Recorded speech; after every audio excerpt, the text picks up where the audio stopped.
Arby's location tomorrow and get a free small order of curly fries. Dustin Ackley will be at the top of the lineup tonight for the Seattle Mariners. Here is their starting lineup. It is presented by the Metro Detroit Chevy dealers. Ackley, Ryan, and Ichiro at the top. Justin Smoke is in there tonight batting cleanup, followed by Jesus Montero, Leedy, followed by Ovilo, Saunders, and Wells. And the starting pitcher tonight for the Tigers is Adam Wilk, presented by the Soaring Eagle Casino. Well, another tough draw here tonight for Adam Wilk as far as the opposing starting pitchers are concerned. He had to go up against Yu Darvish of the Texas Rangers his last start today, Felix Hernandez. So not a whole lot of margin for error today for Adam. Let's take a look at the Tigers defensively. It's always presented by Beaumont Health System. You got Kelly in left tonight, Jackson in center, Bosch in right.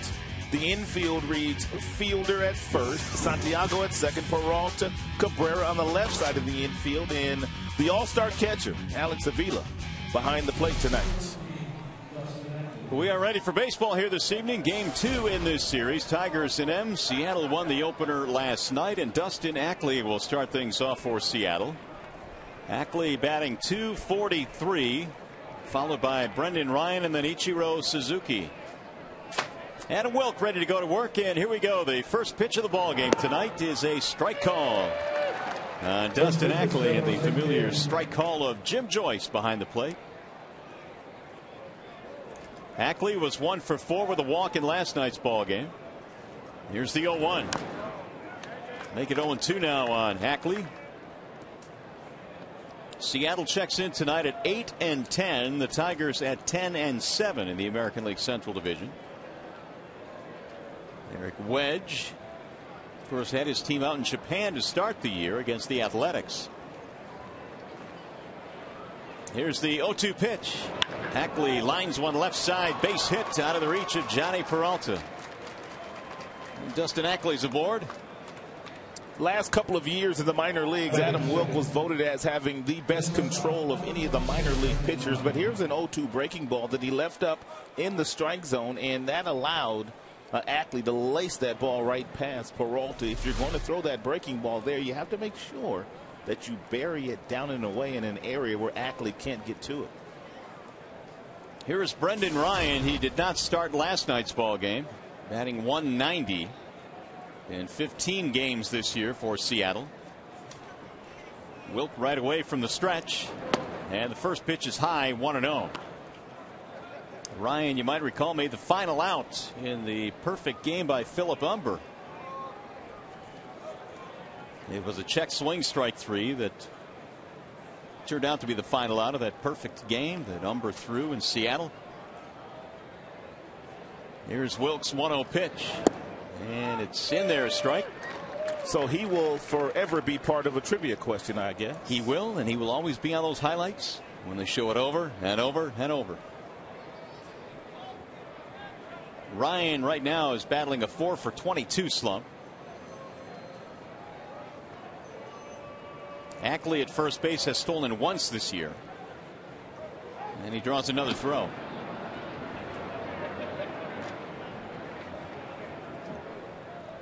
Adam Wilk hails from Anaheim, California, lives in Buena Park in the offseason. Product of Long Beach State University. And another toss. This one a little bit closer. All the left-handed pitchers in spring training worked on their moves with the former Tiger, Kenny Rogers. Of course, Kenny Rogers had a tremendous pickoff move and also fielded his position very well. And he worked with a lot of these left-handers in spring training at getting better at their pickoff moves to keep the double play in order when it called for it. The 1-1.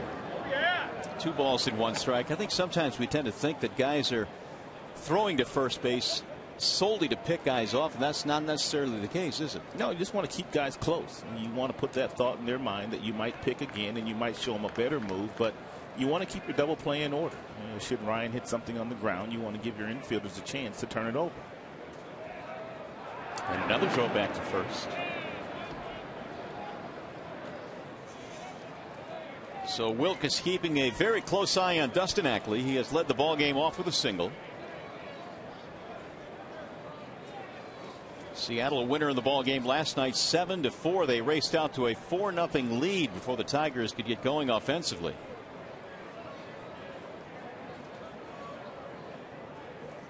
Now the 2-1.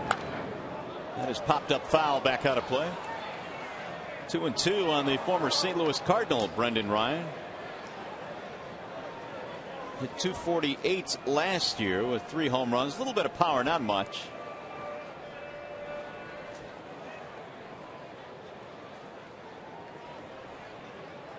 Wilk, meanwhile, making his 3rd start. His first start came against the White Sox in Chicago.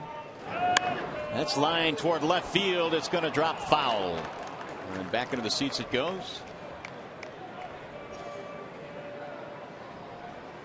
2-2. That was the game in which Wilk was hit by that line drive in the Tigers dugout and ended his day after 5 innings of work. He had given up just 3 hits and 2 runs. And so how that game might have ended, we'll never know. The Tigers lost that game 5-1.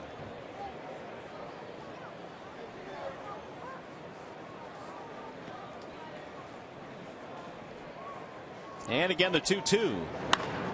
And that'll go foul the other way down the right field line.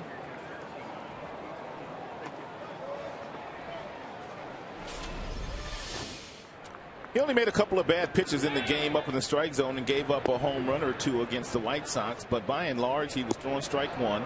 He was bearing that breaking ball down and away from the left-handers and had a really nice changeup that was fading away from the righties. And that's when Prince Fielder lined one back into the dugout, and it caught Wilk, and so his day had ended. But it did not force him to miss his next start. That came 5 days later against Texas. That's popped up foul again. So Ryan is giving Wilk a battle here, just underway from the ballpark. No score. On the first 3-2 pitches, first 2 3-2 pitches to Ryan, Ackley on first base has not taken off. Oh, excuse me, 2-2 count. It's 3-2. 2 balls, 2 strikes. Oh. There's Ichiro waiting on deck.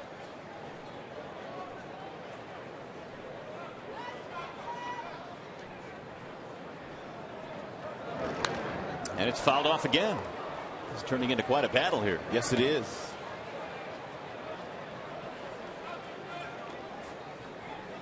Eight pitches in this at bat right now for Brendan Ryan.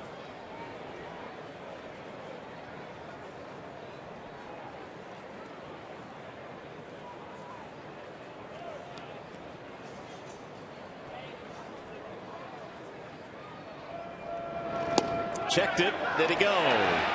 No, he did not. Jim Reynolds. Now it's 3-2.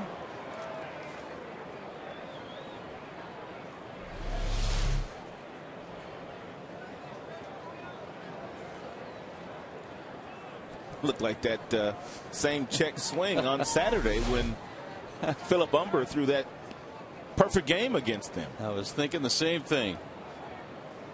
Runner holds on 3-2, and it's popped up. Foul ground, first base side, Fielder, and they finally get Ryan. I guess I was just a little premature in trying to make my point, but it still holds true for that 3-2 count. With a guy like Wilk on the mound, if you're Eric Wedge, he's not going to get a good jump off Wilk, so you don't want to run yourself into a strike him out, throw him out in the very first inning. Therefore, Ackley stayed put. So with 1 out, here's Ichiro. Hitting a solid .297. He had a big night last night, 3 for 5. He scored 2 Seattle runs in that game. He loves playing in this ballpark. Real good numbers for Ichiro in this ballpark, but as many hits as he has had since coming stateside, he likes hitting in a lot of ballparks. .353 career at Comerica in 50 games. And he slaps one up the middle into center, base hit. Left-handers don't bother him either.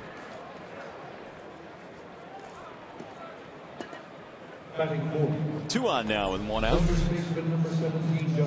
been a very good leadoff hitter for a number of years for the Seattle Mariners, but now finds himself batting third. Eric Wedge trying to take advantage of the fact that he is probably their best RBI guy, hitting with runners in scoring position.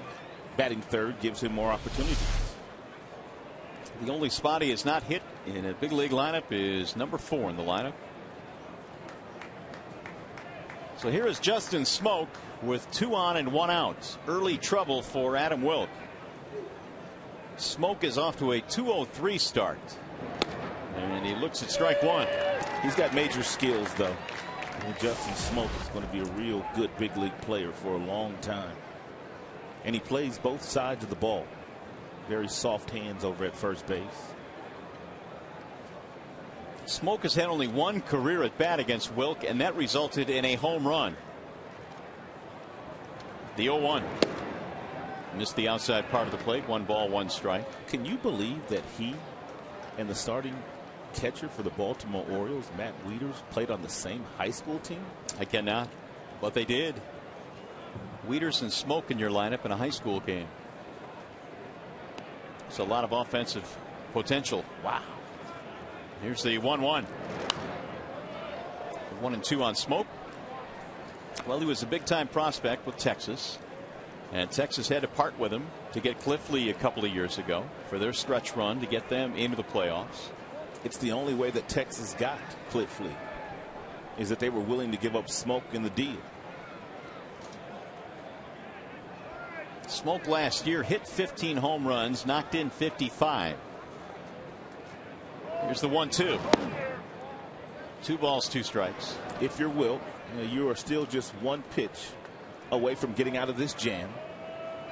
Good changeup down and away might get you the ground ball after knocking Smoak off the plate on the 1-2 offering. But you have to get it down. That's rolled foul. In your mind, what makes Smoak such a potentially such a very good big league player? Well, he's got size and he's got bat quickness, and watching the way that he carried himself on a big league diamond last year, he's got a tremendous amount of confidence, and that's a big part of it. You have to believe that you're a good big league player, and I think Smoak believes that. Again, the 2-2 just off the plate. 3-2 now on Smoak.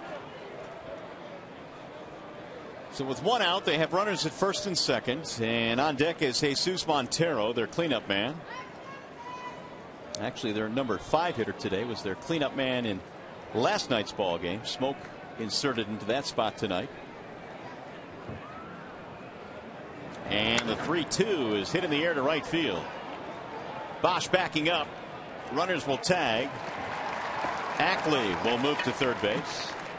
The New York Yankees got some devastating news today when they learned that Michael Pineda, who the Seattle Mariners traded to them in this Montero deal, is out with a torn labrum. He's out the rest of the year. Torn labrum. And you don't know about those torn labrums of the shoulder. You don't know if you can ever recapture the success that you once had. Yeah, Brian Cashman came out and said flatly, I really don't believe they knew that Pineda was hurt. And certainly there were some rumblings of that in spring training because his velocity was down. And so many thought, well, this guy's got to be hurt. And in reality, he was. Montero hits a slow roller foul third base side. The one thing that we have learned about Montero in last night's game and so far here in the first pitch that he got from Adam Wilk, he loves to swing early and often. Very aggressive early in counts. Well, in 59 at bats this year, Montero has walked only twice. There you have it. So that kind of proves your point. He's up there hacking. 9 RBIs this year for a young man they feel is going to be a really good hitter at this level. Batting here with 2 outs and runners at the corners.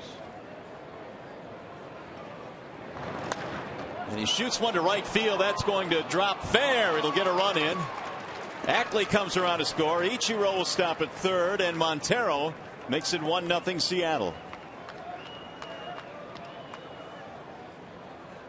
Batting 6th, center baseman number 16, Alice Liddy. It was an 80-mile-per-hour changeup, and that's exactly where you want to throw your changeup. Give Montero some credit for getting bat on that ball and finding some grass in the outfield for a single. Not a bad pitch by Adam Wilk. 10th RBI of the year for Montero. 1-0 in favor of Seattle. Here is Alex Liddy. And he takes ball one. Big night last night for Liddy. 3 for 5 with a home run.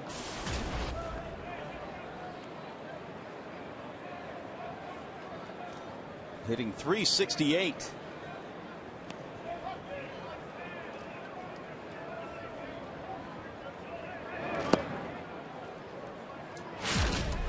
This is what Liddy did in last night's game. He played long ball.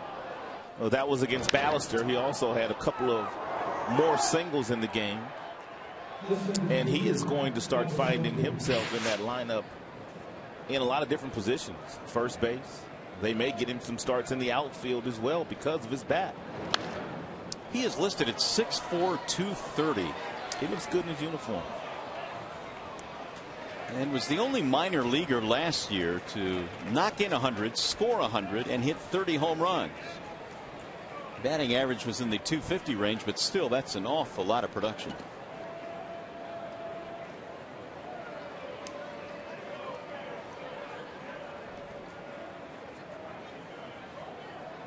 Here's the 2-1 pitch. Off the mask of Avila. In fact, it knocks it off. 2-2 on Liddy.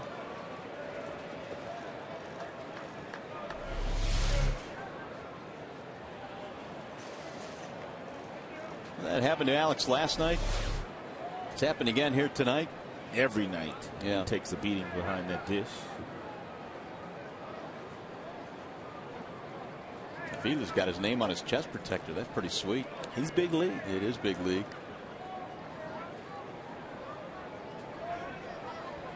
And the 2-2. Got him, strike 3, and that'll finally end the inning. Liddy strikes out. A run in, though, for Seattle.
At Big Boy, and this is what it looks like. Austin Jackson will lead it off, followed by Brennan Bosch and Miguel Cabrera. 997 career RBIs. Fielders at first base. Delman Young, the DH. Avila, Peralta, Santiago, and Kelly rounded out. Felix Hernandez presented tonight by Fox Chevrolet of Rochester Hills. He's got great stuff. He's got 4 above average pitches. If you're the Tigers batters, you know you're going to have to grind out some bats here tonight against Felix Hernandez because he can be very stingy.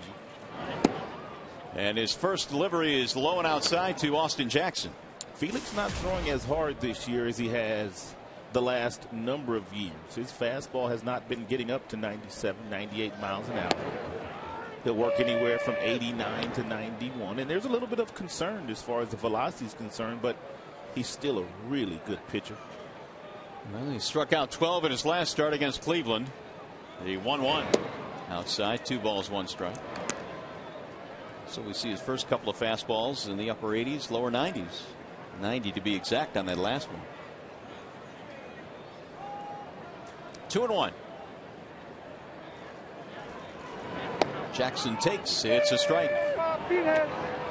2-2 on Austin. 2 for 21 in this homestand, trying to get it going again after a red hot start. It's no coincidence the Tigers have struggled as Jackson has struggled on this homestand. 3-2. Bosch waiting on deck. Tigers gave up a run in the top of the first.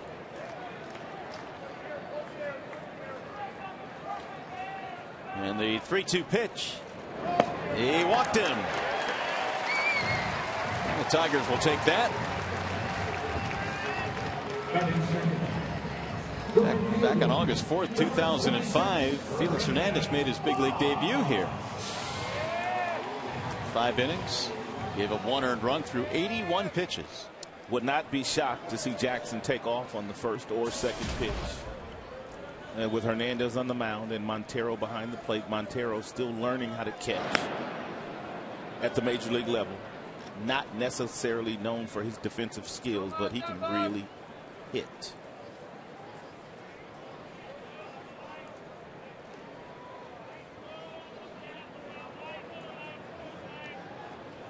There goes the runner, and a good jump and a ground ball to second. Ackley will scoop it up. Only one play. I don't think that was a hit and run, and that may be a situation, and Bosch really doesn't know, because when the runner's taking off from first base and you're a left-handed batter, you don't necessarily know that he's running, but Jackson had such a great jump. He may have been able to steal that base successfully, and it's not all bad if you're hitting 0-1 in your Bosch. So now Cabrera, who career against Felix Hernandez is 9 for 18. And as you like to say, Cabrera hits number ones. That's why he is who he is, because he hits guys like Hernandez to a 500 clip. And Hernandez is one of the top 5 pitchers in the game, right-handed or left-handed. Tying run and scoring position for Cabrera. Average up to 308 now.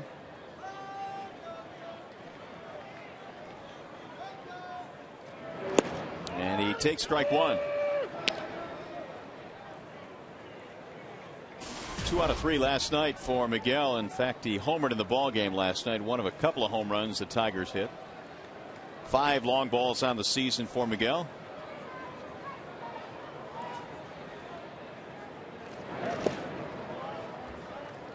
And he is zeroing in as well on 1,000 RBIs for his career. 997. You see the defensive alignment. The second baseman Ackley basically playing in the hip pocket of Jackson, who is standing at second. They don't want to give him any thoughts of stealing third. Rolled foul. And Cabrera, for the most part, because he does use foul line to foul line, as a defender, you pretty much have to play him straight up, because he can beat you if you overshift in any area. And that really opens up the gaps when you have a guy like Cabrera in the batter's box that you have to play straight up. You see Ryan, the shortstop, on the grass, 2 or 3 steps. Montero blocks it, 2-2. Hernandez goes 6'3", 230, a native of Venezuela. 26 years of age.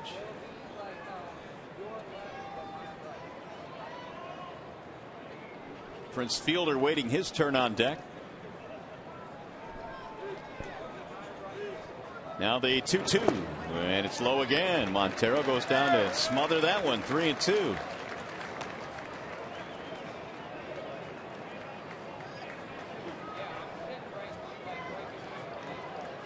We may be looking at the best Venezuelan pitcher in the major leagues today against the best hitter from Venezuela in Cabrera. And these two good friends and serious talents. 3-2 pitch. Swung on and belted. High in the air, left field, to the track, to the wall, and caught right in front of 345. It died in the warning track. The first baseman. If you're Hernandez, you know exactly what the numbers are as far as what Cabrera has done against you, but he gets ahead of him with the first pitch strike, and then he gets the count to 1-2, and then he tries to get Cabrera to chase some pitches, and he works the count to 3-2, and he got a breaking ball up in the strike zone, and Cabby must have hit it right off the end of the bat. If not, that's a 2-run homer. So instead, it's a long, loud out, and with 2 gone, here is Prince Fielder. First meeting between these two.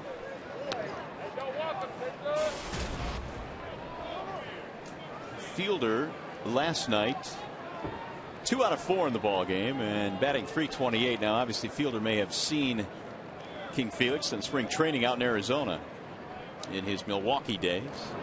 Swing and a miss. But in a regular season game, their first matchup, 1 ball 1 strike.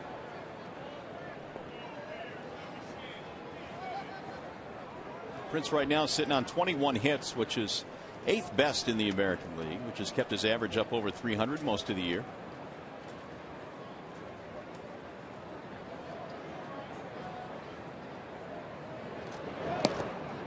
That's going to get away from Montero. Move the runner up. Jackson will scoot in the 3rd.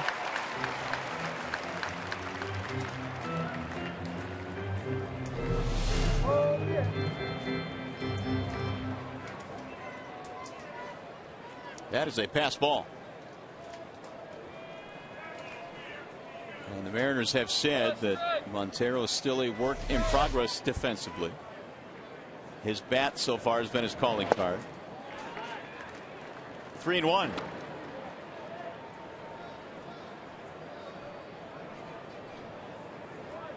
Delman Young waiting on deck.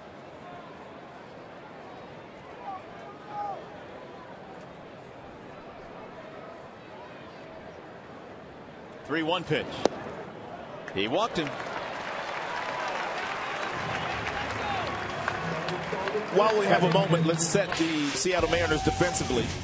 It is always brought to you by the fine folks at Tim Hortons. The former Tiger, Casper Wells in left, Saunders in center, Ichiro in right. The infield reads Liddy, Ryan, Ackley, and Smoke, and Jesus Montero behind the plate. So an opportunity now for Delman Young, who was hitless last night, snapping a 6-game hitting streak. And Delman has the tying run at 3rd, go ahead run at 1st. And that one just missed. 1 ball to no strikes on Young. Hernandez has walked 2 in this inning. He has thrown a total of 19 pitches. The majority of those have missed the strike zone.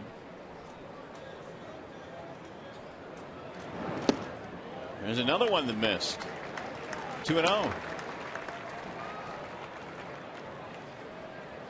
Only 3 for 15 career against Felix Hernandez. And Delman has a pretty good count to hit in here. 2-0. You dial in for your fastball. If you get anything else, you let it go. 3-0. Not exactly the crisp start they were hoping for out of Felix Hernandez, who came in walking a total of 5 in 21 1/3 coming into this one. And already, as you see the balls and strikes, the ratio not very good.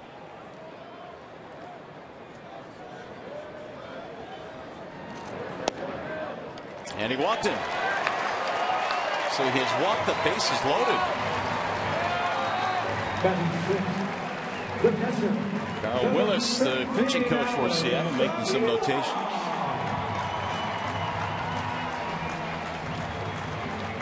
A little bit of concern, I would imagine, with 3 walks in the 1st inning. And now they got to deal with Avila.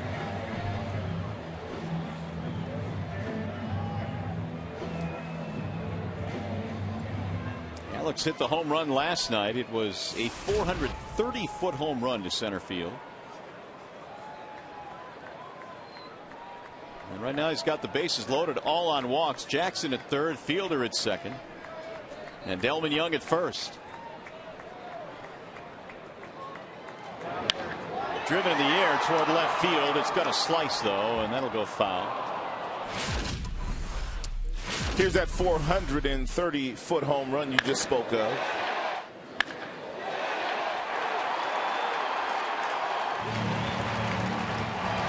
Amazing how a guy can hit a ball that far with that short, compact stroke that Avila has. He's got some talent, some bat speed, great balance as well when standing in that batter's box. Montero blocks yet another one. 1 ball, 1 strike. Montero's had a workout here in this first inning. Felix is tough to catch anyway because everything that he throws has movement to it. And those guys always present problems for any catcher. It's like Justin Verlander's tough to catch too because of all the movement he has and the stuff that he has. Tough to hit too.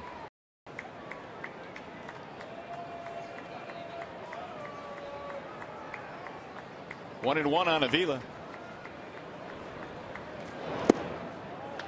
2-1. 25 pitches now in this first inning for Felix Hernandez, the 2010 Cy Young Award winner.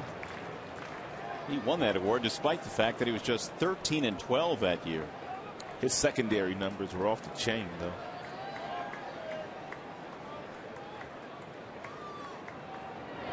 Avila takes a strike. 2-2.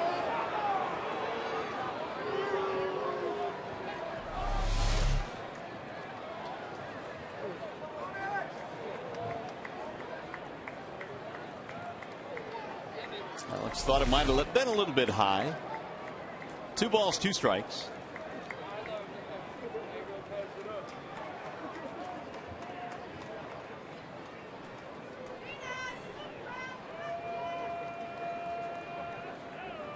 Tigers got a leadoff walk from Jackson, 2-out walk from Prince, 2-out walk from Delman Young. Missed inside. So now it's 3-2. With 2 outs, runners will be going. Johnny Peralta waiting on deck. Adam Wilk hoping for some offense. He gave up a run in the top of the first.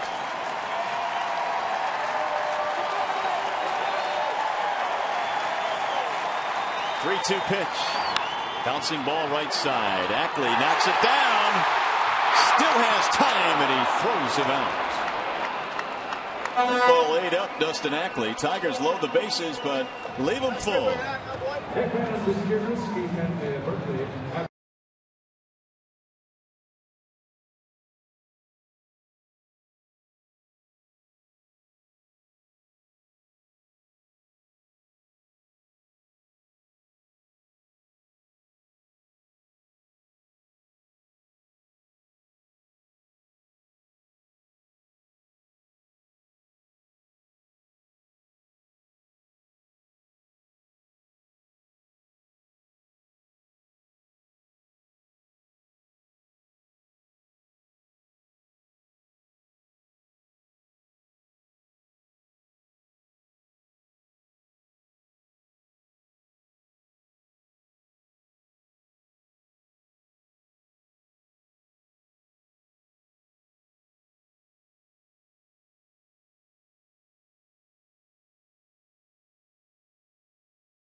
Chrysler, imported from Detroit. And by Jif Peanut Butter. Choosy moms, choose Jif. Pittsville, USA, the Motown Museum here in the Motor City. On what has turned into be a kind of cool night, a little bit breezy here at the ballpark, but the Tigers And Seattle head to the second inning. And a 1-0 score. Seattle on top. Adam Wilk gave up the RBI single to Montero in the first. He will face Olivo, Saunders, and Wells here in the second. Tigers threatened but did not score against Felix Hernandez. They left the bases loaded. Miguel Olivo batting .161. Knocked in a run in last night's ball game. And Wilk fires one outside, 1-0.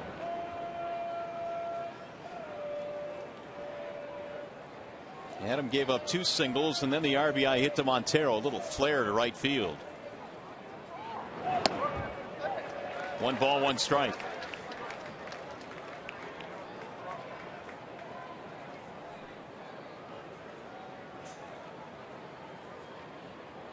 Hernandez escaping a jam, walked 3,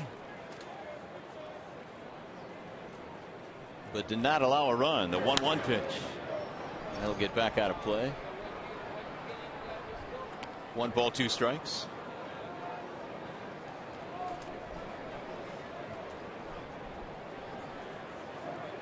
Olivo is well traveled. He's been with several different organizations. In fact, it's his second tour of duty with Seattle. Here's the 1-2. He's been known more as an offensive catcher in his career. In fact, he led their team in RBIs and home runs last year.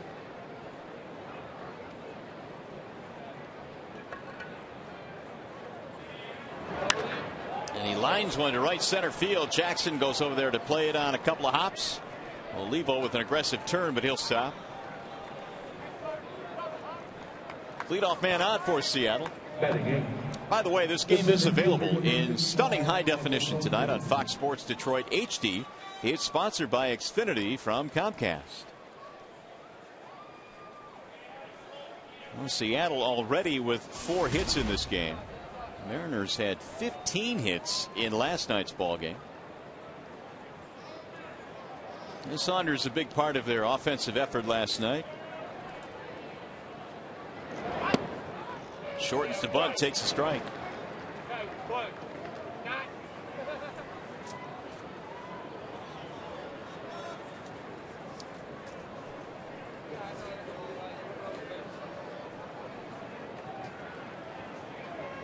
Saunders a couple of doubles in last night's ball game.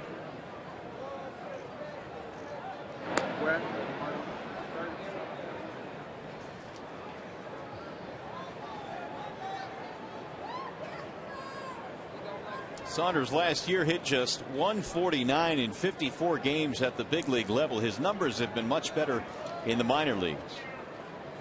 He's a big athletic kid. Checks his swing and it's inside, 1-1. In fact, this offseason Saunders hired Mike Bard as an instructor. He's the brother of Josh Bard, the former big leaguer, and they worked on shortening his stride and his swing. And Bard actually worked with Holiday and Freeze out in St. Louis and helped them tremendously. Those are 2 pretty good players. Got good results. Check swing. Did not go. 2 balls, 1 strike. Well, Saunders kind of stepped away from the game at the end of the year last year and was wondering why he's doing it consistently at the minor league level but not the big league level. And they've worked on shortening his stride and his swing. And there's a compact base hit to right field. Olivo goes to second base. It's another hit for Seattle. Saunders has his 3rd hit of the series already. Fielder number 33, Casper Wells. It's an 86-mile-per-hour fastball that Avila is set up away on, and the ball leaks back over the heart of the plate, and it is drilled by Saunders.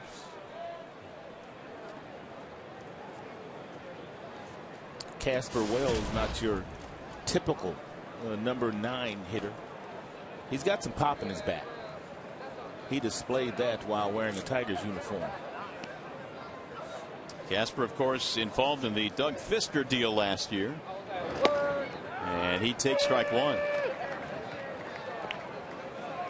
He hit 4 home runs in a Tigers uniform before the trade, and then he hit a few more with Seattle, 7 to be exact. Most of his work coming these days against left-handed starters.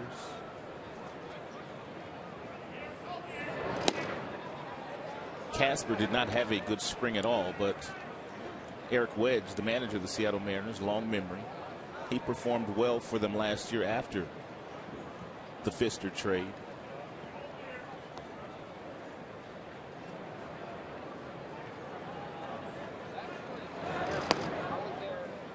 And if you're a power hitter, Seattle and Detroit, the ballparks in those two cities, not exactly homer friendly. Here's the couple of the parts of that Doug Fister deal. Of course, Charlie Furbush went over as well with Casper Wells. And Charlie pitched in 14 games. There's a ball high, 3-1. So Wilk now is digging a rather sizable hole here. A couple of singles, and now he's gone deep against Wells here. 3-1 with Dustin Ackley waiting on deck.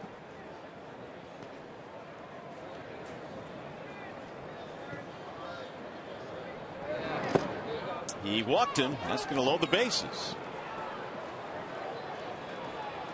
One thing that Adams going to have to do as we take a look at the 3 hits he's given up in this game, it was Ackley in the first inning, a ball down and away, not a bad pitch. Ichiro, ball down, and Olivo, a ball down. And then he gets the strikeout in the first inning of Alex Liddy on a fastball inside. That's what he's going to have to do a little bit more of if he's going to have some success in this game, because apparently the game plan that Seattle has against Adam is one that they're going to look for the soft stuff down and away. Jeff Jones, the pitching coach, out to the mound to have a chat, and Seattle already with 5 hits in this game. And already there's some activity in the Detroit bullpen. That is newcomer Thad Weber. Called up a few days ago from AAA Toledo. Well, a jam to dig out of now as Dustin Ackley steps in with the bases loaded. And nobody out. Ackley swings, ground ball, base hit, right field. Olivo scores. Saunders behind him. Throw to the plate is up the line. Ackley will go to second. 2 runs in, and Seattle leads 3-0.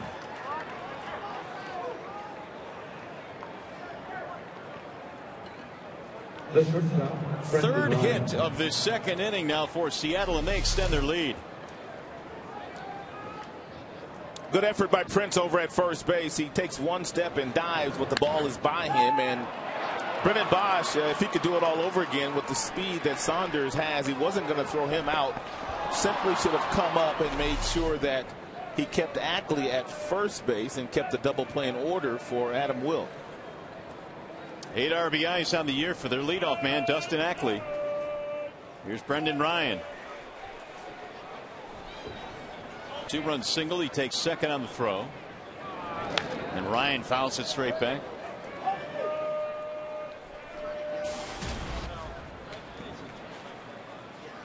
Ryan popped up after a lengthy battle with Wilk in the first inning. So Seattle raced out to a 4-0 lead last night and never trailed. They're up 3-0 early on here tonight. Here's the 0-1. That'll get fouled down the right field line. No balls, 2 strikes on Brendan Ryan. And Jim Leland spoke this afternoon at the Detroit Economic Luncheon, attended by all the players and a lot of front office staff of the Detroit Tigers, and he talked about this year the Tigers are the hunted, not the hunter. And they've got a bullseye in their back, and you have as many talented players as they have, and you've been picked to do big things. But he also said that's a good thing. It says it means you have a good team. Skipper put on a good show today at the Detroit Economic Club, didn't he? He's hilarious. All of the Tigers were introduced, all looking very nicely dressed. It was a big crowd today. Over 1,000 people.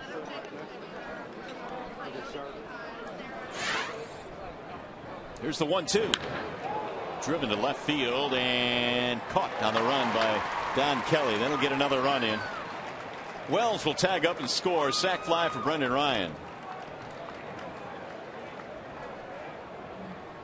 4-0 ball game.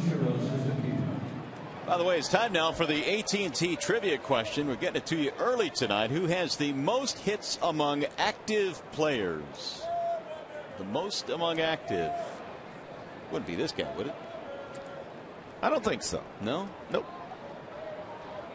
Then why did they strategically ask me to read the question right now? You know how they do it around here. Sleight of hand. Make you look left when you're going right. Ichiro stands in and takes a strike. So it's 4-0 Seattle.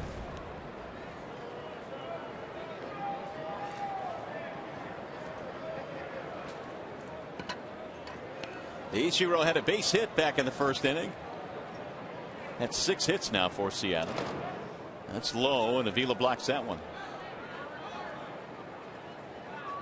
You know, the Tigers allowing Felix Hernandez to get out of that bases loaded jam in the first inning is looming a little bit larger right now. That it is, especially when you consider all 3 of the runners reached on walks. He had trouble with his command.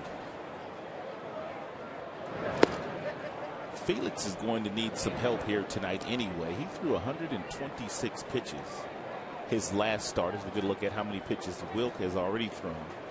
He's thrown 50, but 126 pitches is a lot of pitches, and you know Eric Wedge is going to watch him very closely here tonight. In the air to center field, Jackson coming over. Ichiro is retired. As a matter of fact, the 126 pitches thrown last time out by Hernandez, second only to the 131 that Justin Verlander threw a couple of starts ago. What do they have in common? They're horses. They are aces. You know it. Here are the top 4 in a single game this year. Yu Darvish, did you see what he did to the Yankees last night? I did. He almost got himself a complete game shutout against the Yankees. He's the truth. Joe Nathan came on to throw 1 pitch and got a double play, and the game was over. Smoke looks at a ball inside. He flied out back in the first. Batting average at an even 200.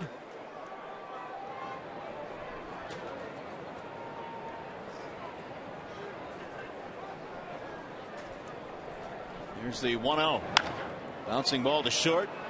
Backhanding right there is Peralta. And that is that. However, they get 3 runs, and we'll go to the bottom of the 2nd.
Of the second, they're down 4-0. Felix Hernandez climbs back on top of the hill, and he will face the bottom three in the Detroit lineup. It'll be Peralta, Santiago, and Don Kelly. They don't usually score a whole lot of runs for Felix Hernandez. He, like most Seattle pitchers, have had to scrap for their victories because of a lack of runs. But they've gotten 4 early ones tonight. Here's the 0-1 pitch. High, towering fly ball to left. Picking up a little bit of steam, Casper Wells. 1 out.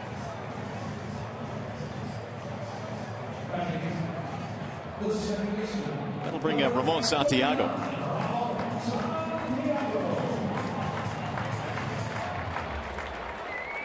Santiago playing second base tonight.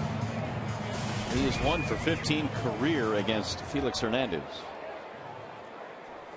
Jim Leyland wanted another left-handed bat in there this evening.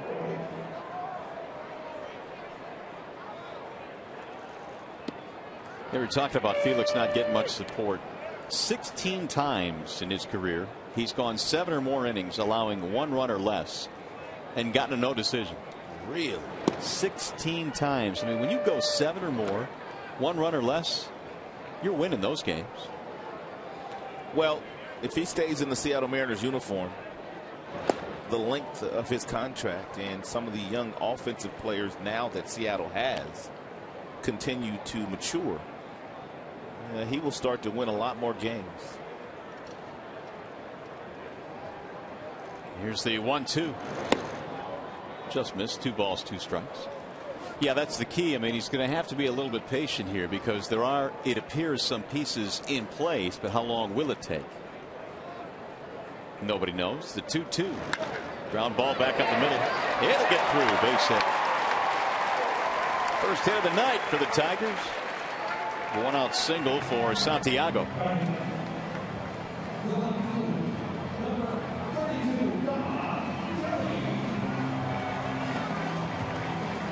Well, the Bernstein Advantage gives you the scouting report on Felix Hernandez. Get the Bernstein Advantage. We go to bat for you. Currently an 8-game winning streak against the Tigers, the longest since Brad Radke's 12-game win streak against the Tigers, which spanned from 2000 to 2004. And he's off to an early lead here tonight as Kelly hits one to left. Casper Wells under this one. 2 gone. So it's been a while since the Tigers have defeated Felix Hernandez. 2 outs for the top of the lineup, Austin Jackson.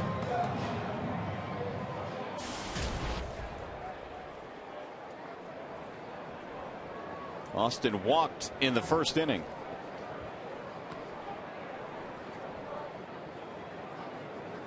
In fact, it was the first walk by Hernandez to a right-handed batter this year. Breaking ball, bends in for a strike.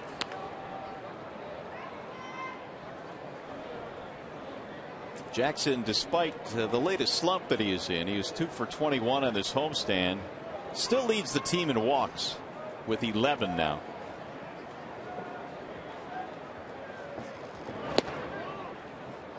One and one.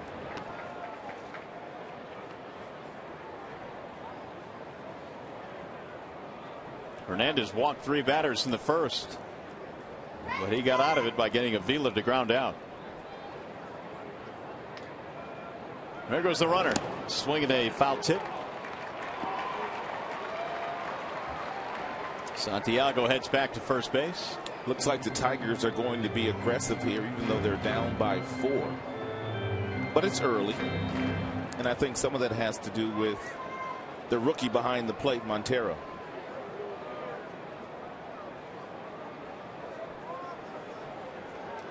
One and two.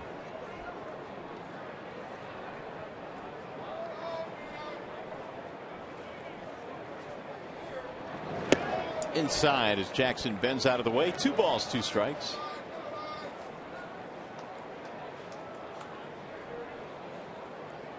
I mentioned that Felix Hernandez won the Cy Young back in 2010. The only other Mariner to win the Cy Young was Randy Johnson. Big unit. Randy Johnson went on to win 4 more Cy Youngs.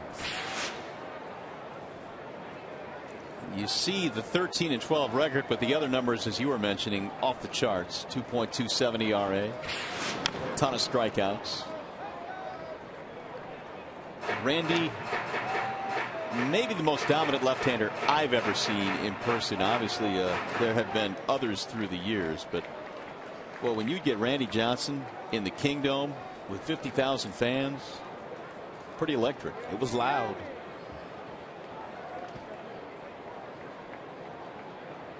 The 2-2 lifted back out of play. I watched Randy Johnson up close and personal win those next 4 Cy Youngs when he was pitching for the Arizona Diamondbacks. And what a treat that was to see him toe the rubber every 5th day. Remarkable.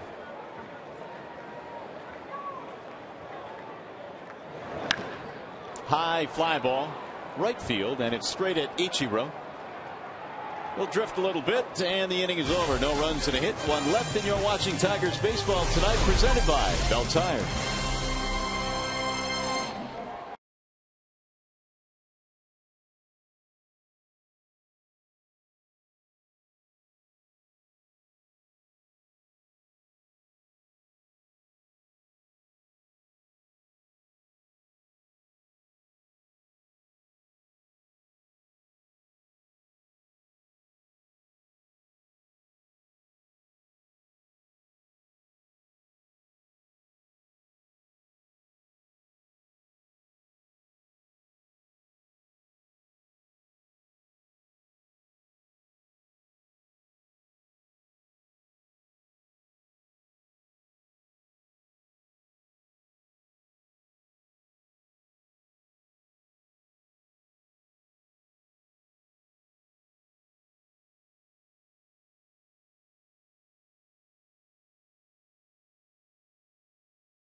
Coming back for more without emptying your wallet. And by AT&T, the nation's largest 4G network. AT&T, rethink possible. Roasted almonds here at the ballpark. Is that what those are? They are. They look really good. Here's a first pitch from Wilk inside to Jesus Montero. Not a bad pitch, especially. Yeah, Wilk now knows that Montero likes to swing early and often. Make him move his feet. Ground ball third base side. Cabrera, nice play from one knee. Safe at first base.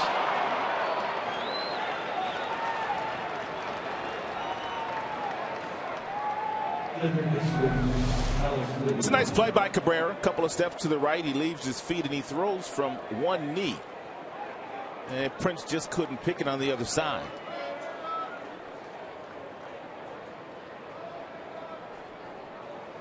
Second hit of the game for Montero. It's another single. 7 hits total now for Seattle. Seattle had 15 hits last night. They did indeed. Just about halfway there. Alex Liddy steps in. Ball 1.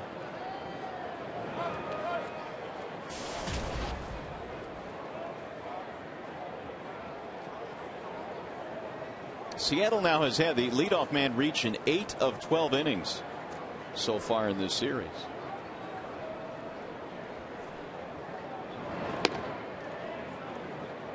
Two balls, no strikes.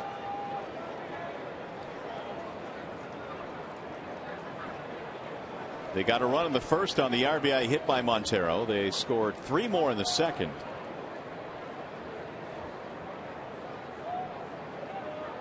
Here's the 2-0 pitch. Taken high, 3-0.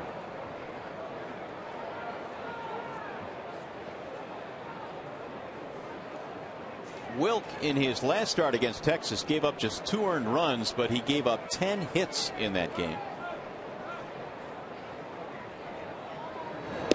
That's in there for a strike. 3-1.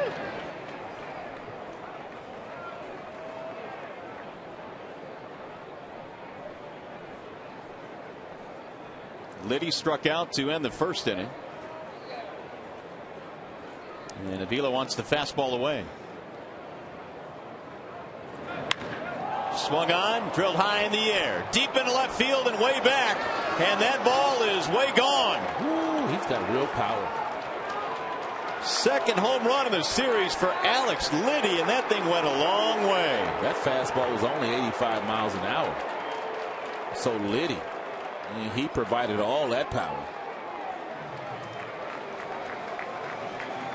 And Jim Leland's going to make a change. Wow. Liddy didn't hit that one on the label.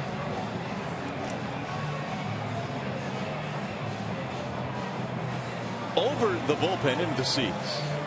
And so it's a wall side windows pitching change. Adam Wilk's night is done here in the third. We'll be back. It's now 6-0 Seattle.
Runs on 8 hits. The home run by Alex Liddy brings his night to an end, and here are the numbers on Wilk tonight. Meanwhile, Thad Weber comes out of the bullpen. These are his season numbers with Toledo. He was pitching some really good baseball in Toledo, 2-0 record, sub-1 ERA, fastball 88 to 91 miles an hour, and a really good breaking ball. There's a strike called on Miguel Olivo.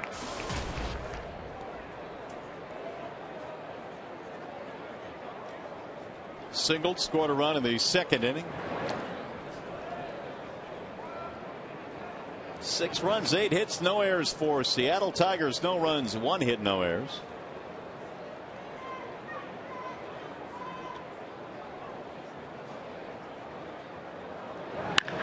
That's drilled to left field. It is hooking.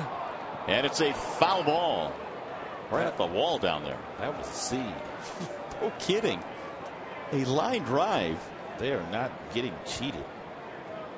You could have hung some laundry on that clothesline. 1-2.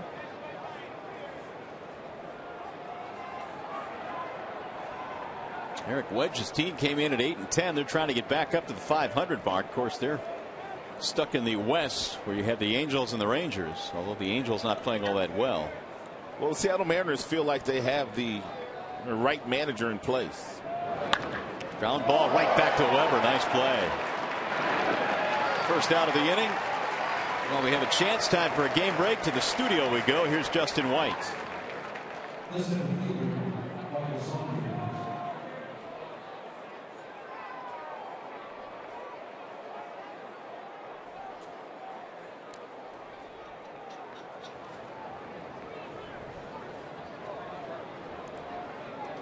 Okay, Justin, thank you.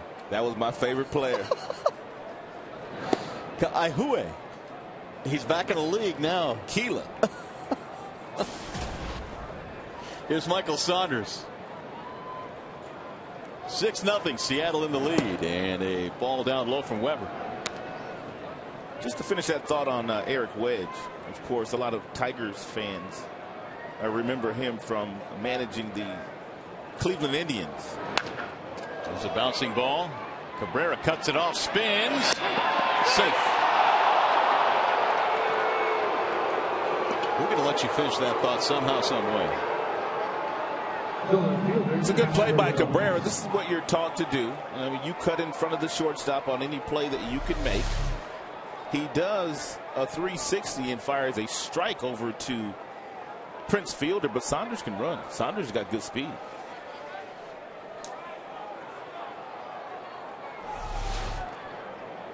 But when you have a young roster like Seattle has now, with guys like Liddy and Montero and Smoke and Ackley, we saw the young kid Seager in last night's game.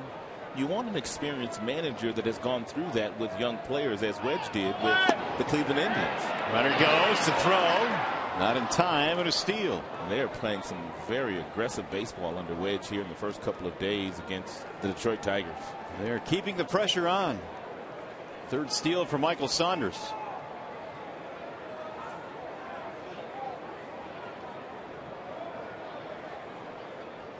Indians won 96 games under Eric Wedge back in 2007. The 1-0 to Casper Wells. 2 balls, no strikes.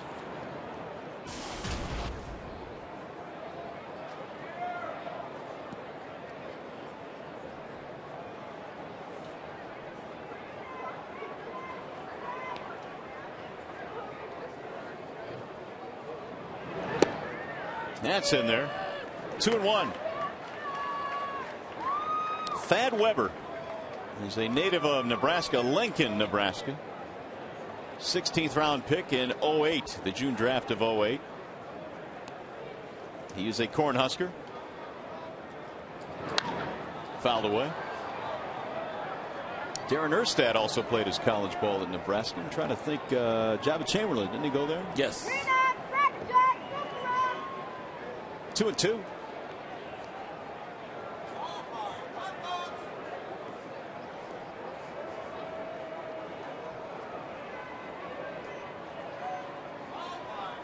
Wells walked and scored a run back in the second. Fouled off. So 9 hits already now for Seattle. They got 1 in the first, 3 in the second, 2 more here in the third on the home run by Alex Liddy.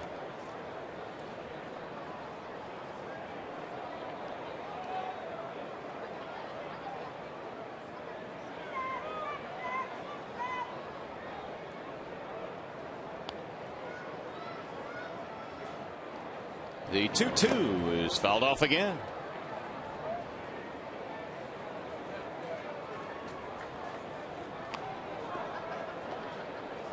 Well, Felix Hernandez wondering where'd all this offense come from. 6 runs in the first 3 innings.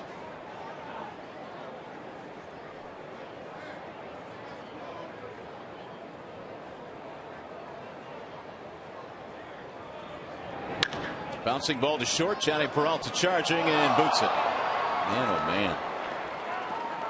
It's been that kind of night. Even the steady-handed Peralta has the ball come up on it. First error of the year for Johnny. He didn't make many last year either. Right off the heel of the glove.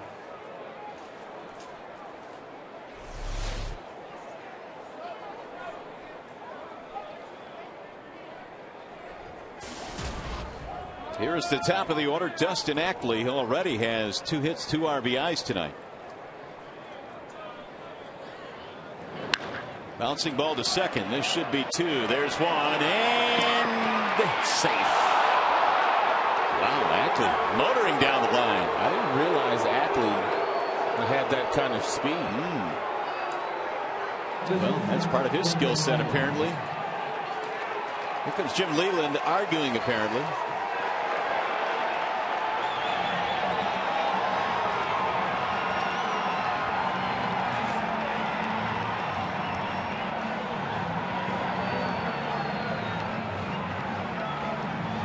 Nice feed by Santiago to Peralta. The ball was hit sharply. Appeared to be a double play ball. Peralta didn't waste any time coming across that bag, and he gave Prince a firm throw too. But Jim Reynolds said Ackley beat it.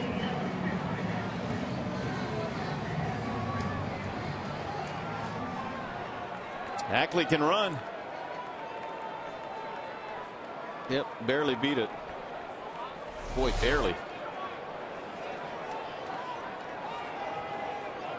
Inning is still alive, and it's 1st and 3rd with 2 outs. Here's Brendan Ryan.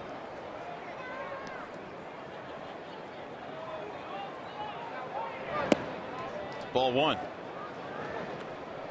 This is why base running coaches tell you when you're running down the line, when you get to the bag, you hit the front part of the bag, and that's how you become safe on a play like that. If he hits the middle part of the bag, he's not safe.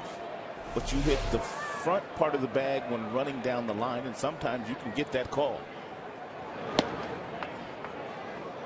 Weber missed inside. 2-0.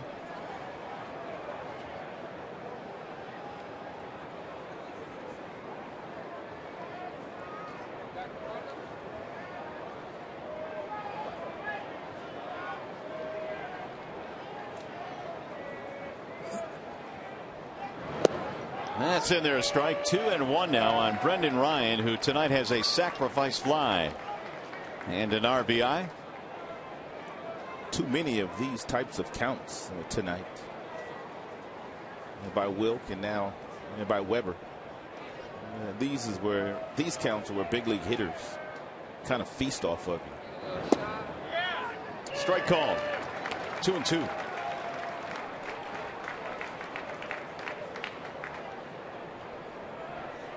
An error in this inning by Johnny Peralta, which we hadn't seen in a while. A 38-game errorless streak comes to an end for Johnny. Also, 2-run homer in the frame. Here's the 2-2.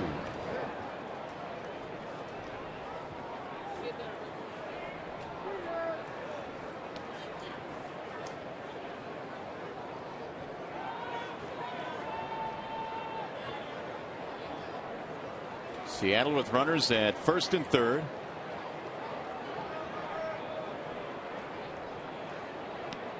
Saunders and Ackley.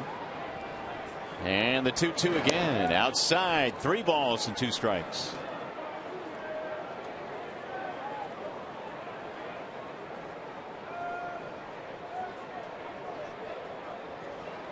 Ichiro is waiting on deck. And some raindrops starting to fall. Swing and a miss. Inning is finally over. They get 2 more on the home run by Liddy. Dynamic duo coming up in the next half inning. Cabrera and Fielder.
time later in tonight's game, brought to you by Miller Lite. The Tigers have to get the bats going somehow, some way. Against Felix Hernandez, they're down by 6 runs as we go to the bottom of the third, and there's a ball outside to Brendan Bosch. Bosch Cabrera fielder here in the third inning.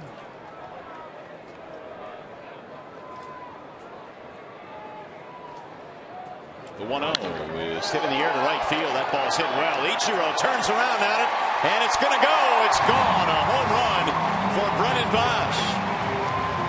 Third of the season. And a no-doubter. That's a start.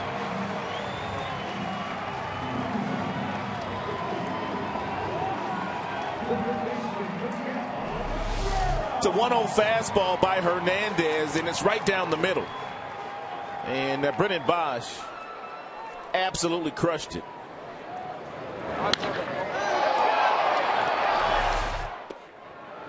There's a strike called on Miguel Cabrera.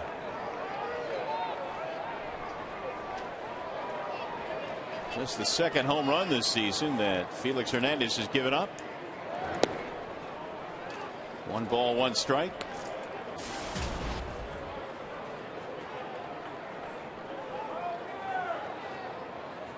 Miguel flied out his first time up. Low 2-1.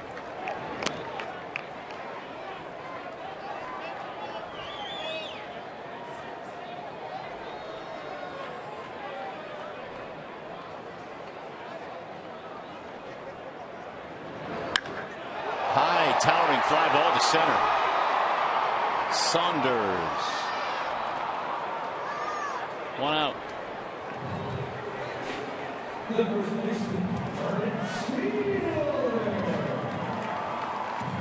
Hey fans, Fox Saturday Baseball returns this week when Albert Pujols and the Angels head to Cleveland to take on the Indians, team trying to maintain their hot start. Fox Saturday Baseball returns this week at 12:30 p.m. Eastern following MLB player poll, which airs at a special time. Here's Prince Fielder. He drives one to right field on a line straight at Ichiro. 2 gone. The designated hitter, Delvin Young. There's Delvin Young now with 2 outs. Delvin had a base on balls back in the first. Tigers loaded them up with 3 walks in that first inning off Hernandez, but did not score. Ball 1.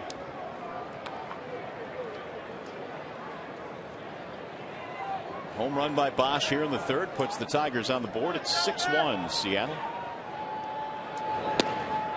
And he stays away. This one catches the corner.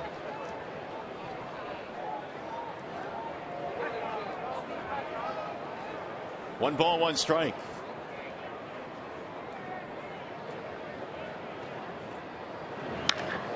High fly ball center field. It's routine for Michael Saunders. And that is that. Tigers, however, get on the board. Brendan Bosch goes deep. Bang. Over the right field wall.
or who has the most hits among active players right now. Is it Ichiro? No, it's Derek Jeter, who of course reached over 3,000 last year. He is the all-time active hits leader. Ichiro is on that list, though, as he stands in and takes ball one. Here's that list. He's still behind Omar Vizquel, who I think is headed to the Hall of Fame. Should be. A-Rod and Chipper. Here's a drive into center field, base hit. Every player on that list is a Hall of Fame player. Yep, I would agree. Just updated the numbers for Ichiro with 2 more hits tonight. 2,452. We'll see Derek Jeter in just a couple of days in New York, and it seems like after he got hit number 3,000, the weight of the world was lifted off of his shoulders, because he has been a tremendous performer since getting hit number 3,000. Here's Justin Smoke.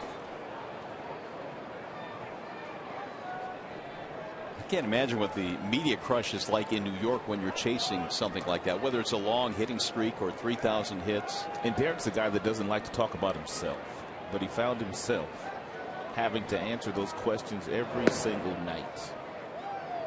And their manager, Joe Girardi, admitted that he is just a different player since getting 3K.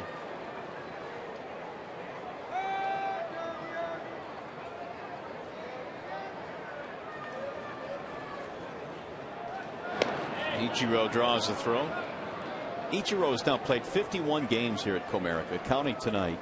And in the 51 he has played, 27 of them have been multi-hit games. Average well over 300. He was 353 coming in. Ball outside to Smoke. 2-0.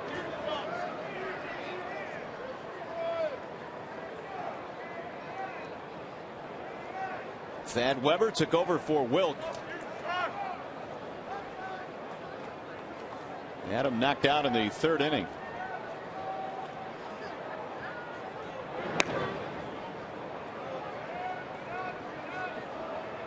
Three balls, no strikes.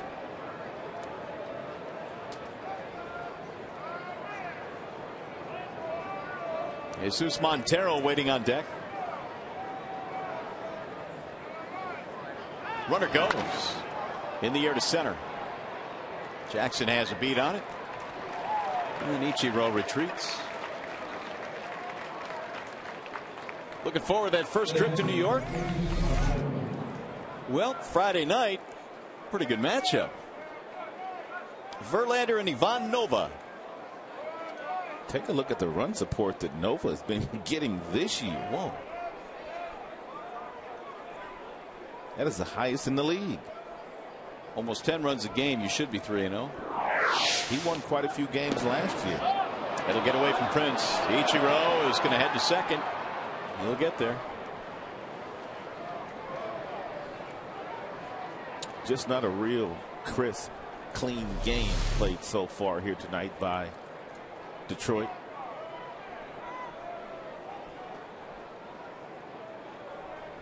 Looks like they'll give that air to Prince. Looked like the throw was right there.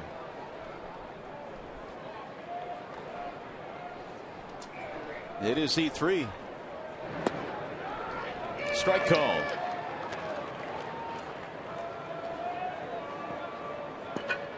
Going 1 on Montero. We've talked about how he's such a terrific hitter. He is still learning the position behind the plate.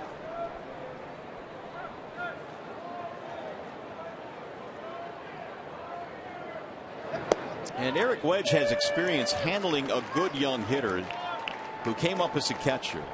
And that, of course, would be Victor Martinez in his days with the Cleveland Indians. And Eric said we had to really watch how we handled him behind the plate. We didn't want to overwhelm him when he first came up, and that's what they're doing with Montero. Montero will DH quite a bit. He is behind the plate tonight. The 0-2. Bouncing ball to short. Peralta will throw him out, and the runner advances. 2 gone. Ichiro goes to third. There were a lot of really good young players in Cleveland that Eric Wedge made into quality big leaguers. Cliff Lee, CC Sabathia, Johnny Peralta. You brought up Victor Martinez. Yeah, that 07 team was really good. One game away from getting to the World Series. Alex Liddy homered in his last at bat. And then Mark Shapiro, their general manager, started trading away his best players. Yep, he sure did. CeCe had to go. Cliff Lee followed the next year. Victor was traded as well. There's a strike, 0-2.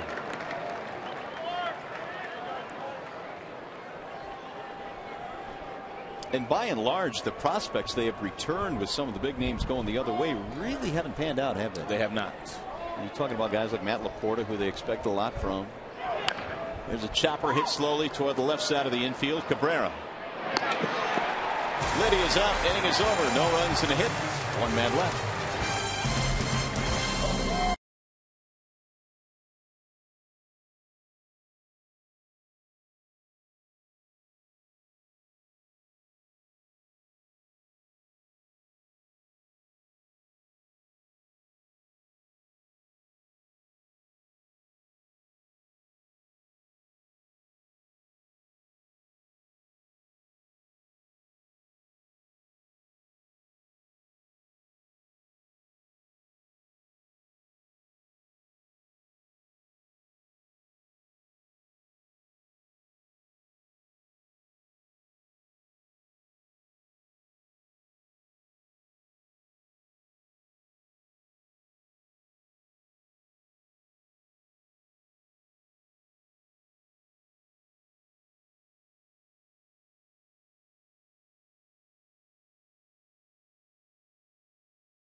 Mariners with a special 105 matinee. For tickets, call 866-66-TIGER or visit tigers.com.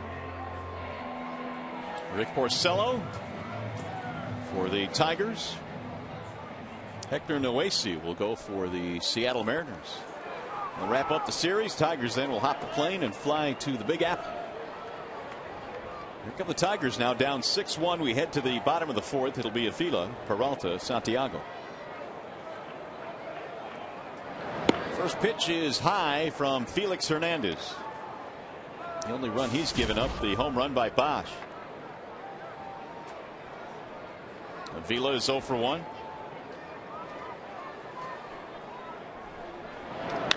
Ground ball back up the middle. Ackley knocks it down.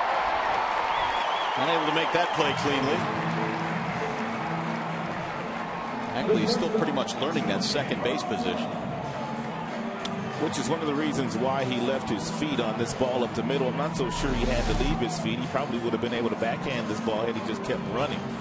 And then it would have been a much easier play for him to set his feet and redirect his body and make a firm throw over to first base.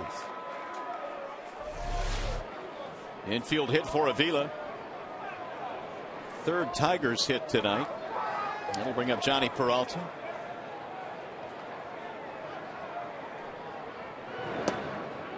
Strike one on Johnny. I told you that Felix threw 126 pitches his last time out against the Cleveland Indians. If the score stays as it is, that'll make it a little easier for Eric Wedge, the manager of Seattle, to limit the amount of pitches he throws here tonight. Stressful first inning. He's kind of gotten it under control in the last two, second and third. Felix is used to going deep into games. He's thrown 11 complete games the last 2 years. The 1-1 ground ball to third. They'll get one at second. Relay to first. It's a double play. Liddy handled that hot shot ground ball and started the double play. That's why they call it the hot corner.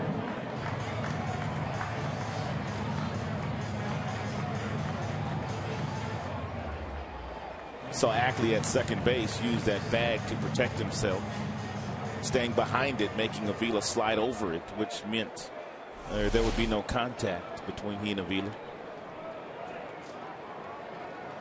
2 gone. Here is Santiago. Singled his first time. In the air to right field, Ichiro to end the inning. Nothing comes of the leadoff single. 5th inning coming up.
Tire price period. Bell Tire.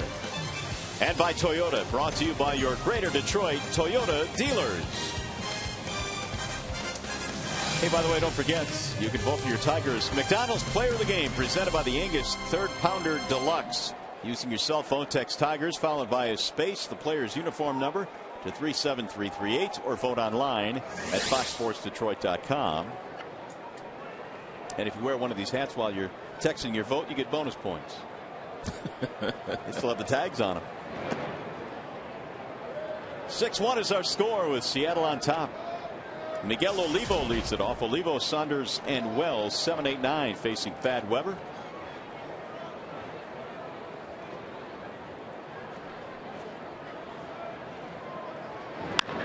High towering fly ball to left. Don Kelly, will he have room? Oh, almost. He ran into that corner. It kind of threw him off kilter a little bit. They got back into the seats.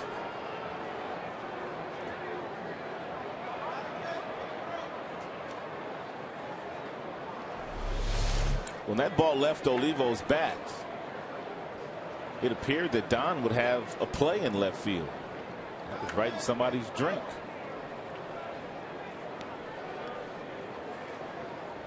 And had he not ran into that corner, he probably would have made that play. Wind is blowing that way toward the left field corner. Carried it back to the seats.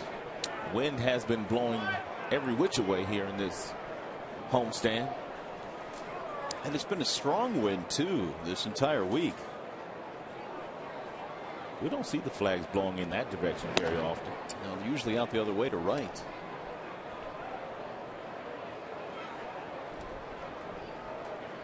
Not tonight. Pointed toward left field. Here's the 3-1. 3-2 on Miguel Olivo. Single and a bounce out tonight. Saunders waiting on deck.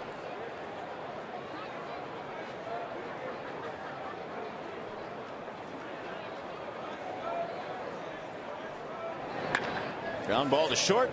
Johnny surrounds it. Olivo is out.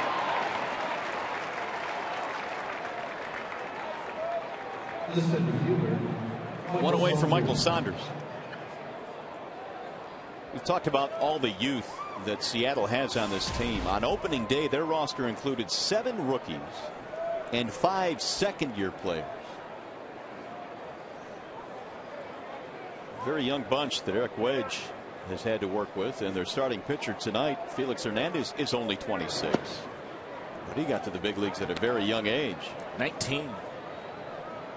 Made his major league debut right here at Comerica Park in 2005.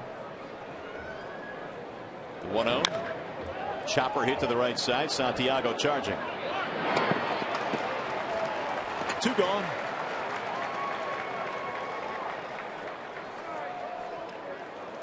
The Royals and Astros active rosters are younger. Mariners average age 28 years 8 days. There's Casper Wells.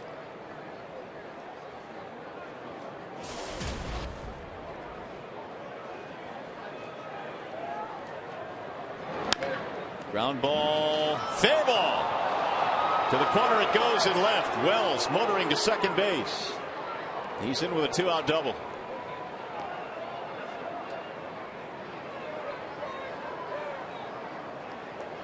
The second baseman, Dustin. 11 hits on the board for Seattle.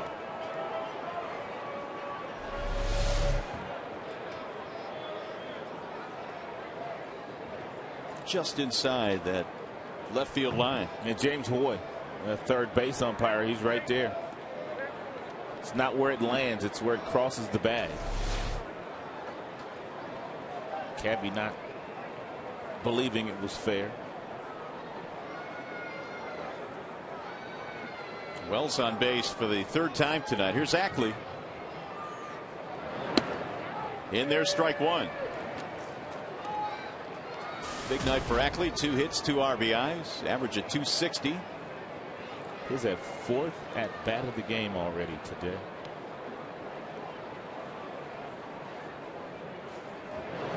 It seems like on a nightly basis the opponent is putting up double-digit hits. It's been one of those homestands.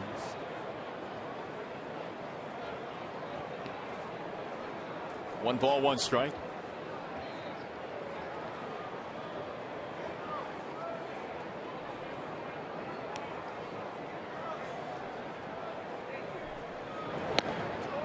That sails high. 2-1 on Ackley, who they feel will really develop into a dynamite hitter at this level. 3-time All-American at the University of North Carolina. The first time they ever had a 3-time All-American. And the 2-1. 2-2 on Ackley. Well, when you're drafted as the 2nd overall pick in the draft, as he was in 2009, and you really don't hit for a lot of power, you know that they believe you're going to be a really good hitter.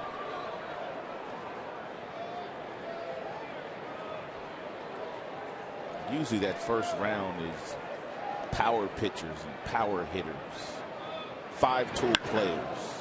Fly ball left field. This has Kelly on the run. Still going back. He can't get it. It's off the wall. Another run will score. Ackley will hold up. He took a wide turn. That's a double and an RBI. Back-to-back 2-out doubles. Seattle leads 7-1.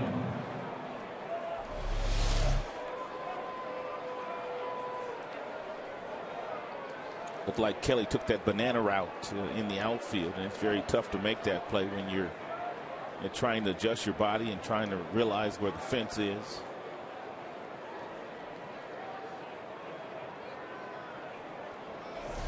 So Seattle now with 12 hits, and a big night just got bigger for Ackley. 3 hits, 3 RBIs. Brendan Ryan bangs that one off his foot.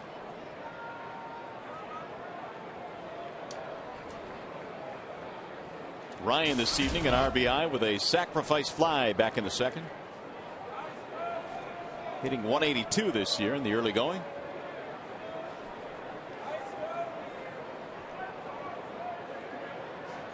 Weber had retired the first two batters, and then doubles by Wells and Ackley.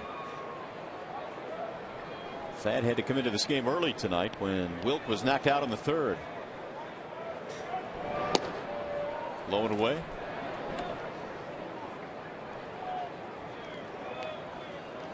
One ball and one strike. You better bring an overcoat to New York when you pack tomorrow. It's going to be chilly over there. Is it? Yep. 50s, 60s? 50s. 50s. 40s at night. Uh-oh.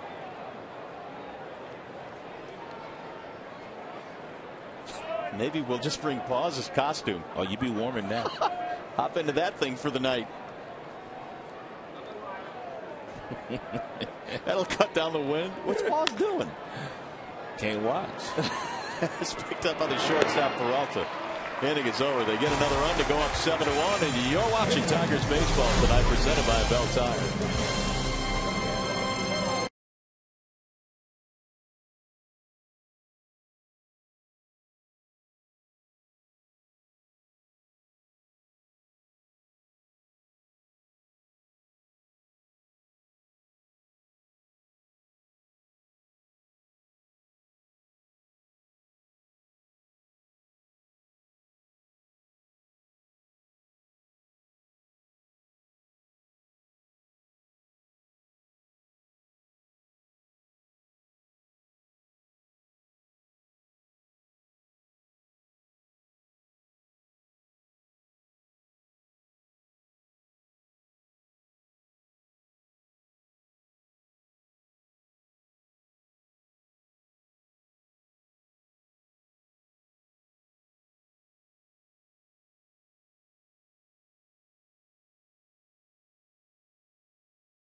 With the Mariners. Coverage begins at 12:30 with Tigers live on Fox Sports Detroit. That's Tigers baseball tomorrow at 1 on Fox Sports Detroit. Well, some more work to do for the Tigers. They're down 7-1 now. The Mariners have scored at least one in every inning but the fourth tonight. Don Kelly starts things off, facing Felix Hernandez. It'll be Kelly, Jackson, Bosch. Bouncing ball back up the middle. Nice play by Ryan. He got to it, but that's about it. Kelly wasn't going to be thrown out. Take a look at Felix. Reach up for this ball and then wisely pull that right hand back down, knowing that that's a no-no. But you see it all the time. A pitcher's in their instincts. They just reach up there with that bare hand, and sometimes the ball makes contact with it. We saw Porcello do that in his last start, as a matter of fact, in the very first inning. Your heart skips a beat when they do that. Nice grounded foul. It was the leadoff batter in that game. Ian Kinsler hit one right back up the middle, and Porcello put the right hand up, slowed it down, but Kinsler was able to reach safely. Jackson 0 for 1 tonight. He has a walk that happened back in the first when the Tigers loaded the bases on walks, but Hernandez did not allow a run. 12-4 tonight. Seattle has out-hit the Tigers.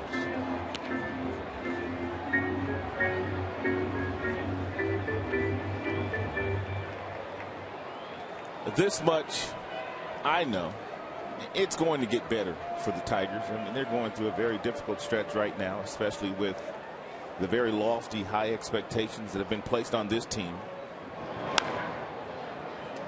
That's foul. But they will perform a lot better than they've performed on this homestand. That I promise you. Yeah, it's as simple as this. The cream rises to the top, and the cream of the Central Division is the Tigers. And I think we all agree on that. And that eventually, I think, will play out in the Central Division. 0-2.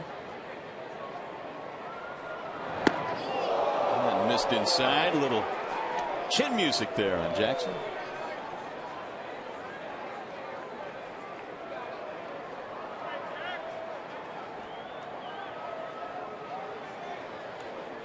One and two.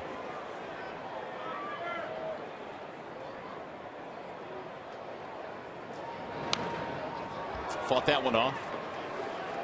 And it would be a much different season so far if Pfister was healthy. So when Pfister gets back, I think the rotation gets straightened out.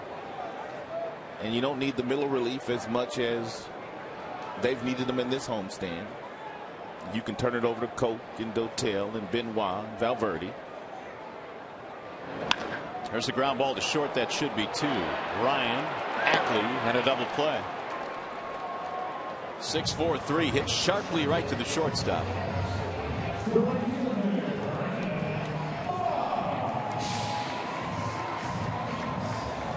We'll bring up Brendan Bosch now with the bases empty.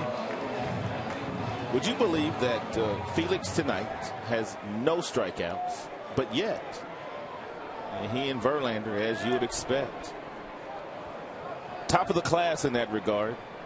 It's amazing how those top four guys just show up every year in the strikeout lead and wins and ERA. CC and Verlander and Weaver. Felix has gone 3 straight years of 200 or more strikeouts.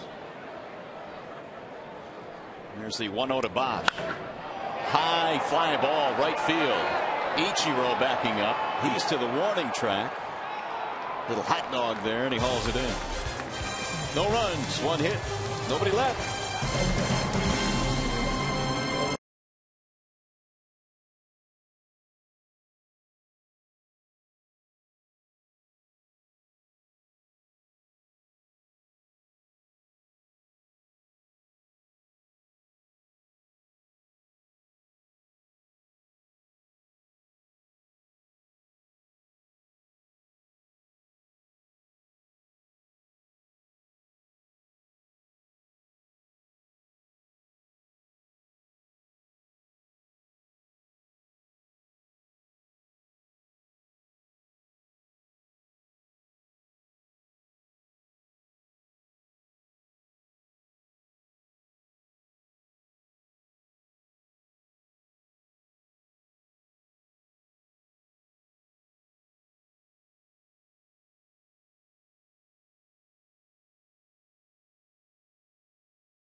The City Royals. Tickets are on sale now. Call 866-66-TIGER or visit tigers.com. Well, the Tigers are down 7-1 as we go now to the top of the 6th inning here at the ballpark. And for the visiting Seattle Mariners, Ichiro leads it off, then Justin Smoke and Jesus Montero. Ichiro, 2 out of 3, batting .312. A couple of singles tonight for Seattle. Weber is still out there. Hey, there's another hit for Ichiro. How about that? Down the left field line. He's going to try for 2, and he'll get there. Leadoff 2-base hit. Let's go to the studio. Time for a game break with Justin White. First baseman, Justin Smoke.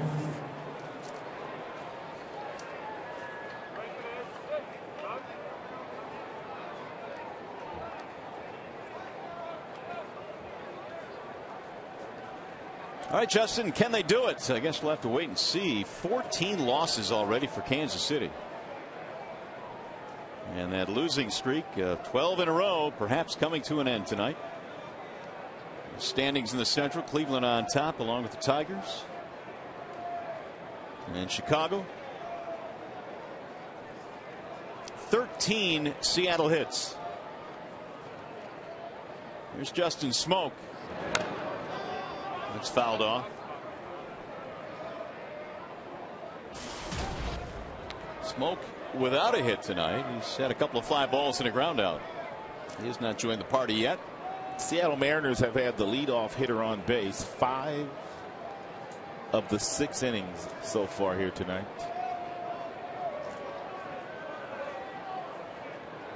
Fifth inning, the only inning they were unable to do so. 1-1.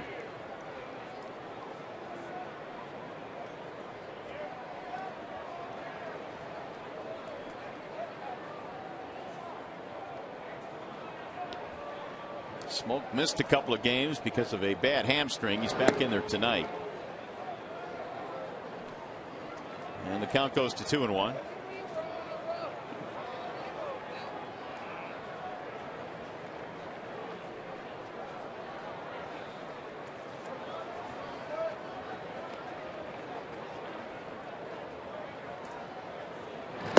Way outside. 3 balls, 1 strike.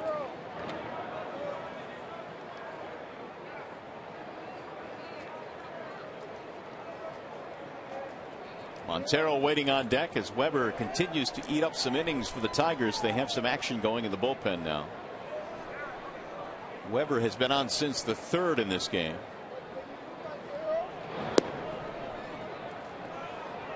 That was his 58th pitch thrown.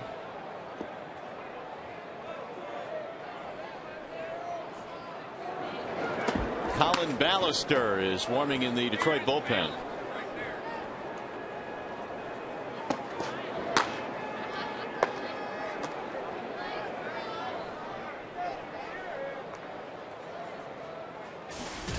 Well, here is Montero with 2 hits tonight, couple of singles, RBI and a run scored.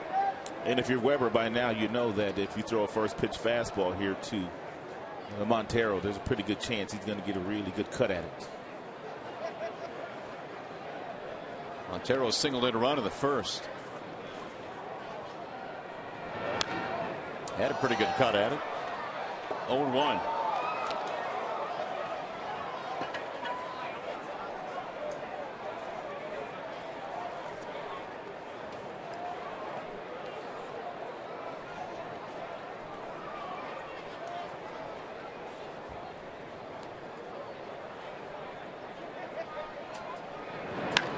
Right back up the middle and through. It's out of the reach of Santiago. Ichiro coming around to score. Seattle puts up another run. It's 8-1 Mariners. First 3 reach here in the 6th inning.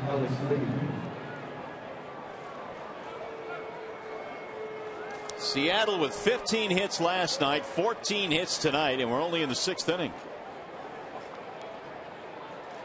That'll bring up Alex Liddy. And time now for the Farmers Insurance report card on Mr. Liddy.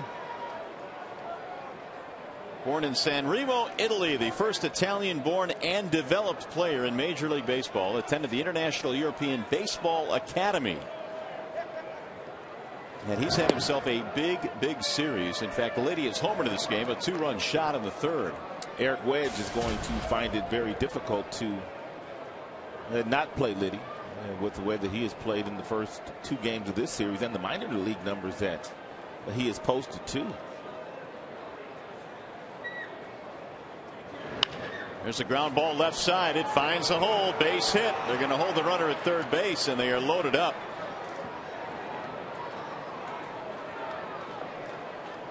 The designated hitter. 4 straight reach here in the 6th inning. Tom Brookins on the phone right now. Ballister warming up. Weber has thrown 62 pitches and his night is about to end. That Weber went as long as he could. And the Tigers go back to the bullpen. Another pitching change here at Comerica Park. We'll step aside with a score 8-1 Seattle.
Today, the Tigers appeared at the Detroit Economic Club. Jim Leyland had a chance to speak to some folks, some business leaders here in the community, and he talked about his team's start. We've had a little hiccup the last couple of days. We're 17 games into the season. We were 4-0, and we were going to be the first team in the history of baseball to go undefeated. We found out that doesn't work. Well, it was a great event this afternoon, and Jim Leyland, again, obviously talking about the quick start his team has gotten off to. I guess one of the messages he did also impart, Rod, is the fact that it is a long, long year, and Tigers have more wins than losses, but can't get too worried about a slow start. He's not worried about his club. He knows he has a very good club. He has some veteran players. He has, you know, a few young guys sprinkled in, but not many. Some guys that know how to go about their business. So Colin Ballister, who's been used quite this season. In fact, Ballister has pitched in 11 innings in relief, which is among the most in the American League. He'll take over. Facing Miguel Olivo with the bases loaded and a run already in. In the air to right field. Bosch will size this one up. Runner tags at third. Catch is made, and the run will not score. One out.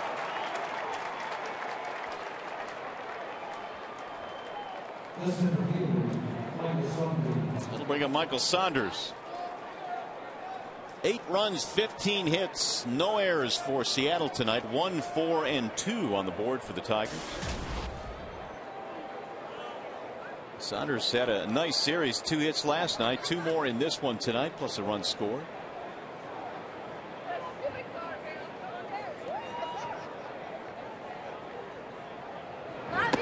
Way outside. 1-0. Ballister, former Washington National, came over in the deal for Ryan Perry in the offseason.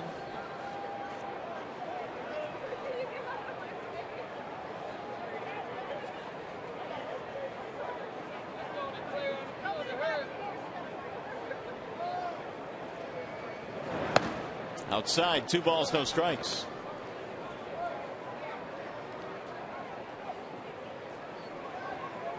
Tigers bullpen on this homestand has already pitched 28 innings. Of course, that Texas team will have a tendency to get a near pen. Stress you out. Swing and a miss. 2-1.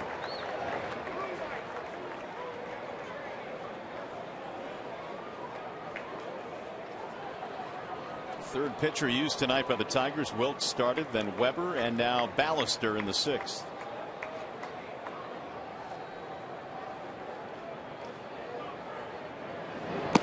Way outside. 3-1.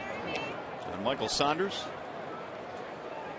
That Texas team beating up on the Yankees once again tonight. 4-0 early in that game, but Texas is for real. 3-1 pitch. And that's a walk. That'll force in a run. A bases loaded walk to Michael Saunders, and it's 9-1 Seattle.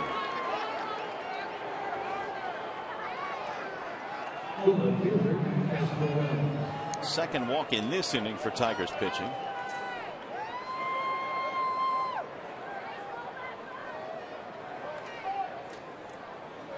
Here's Casper Wells. Gives Saunders another RBI. His 6th of the year.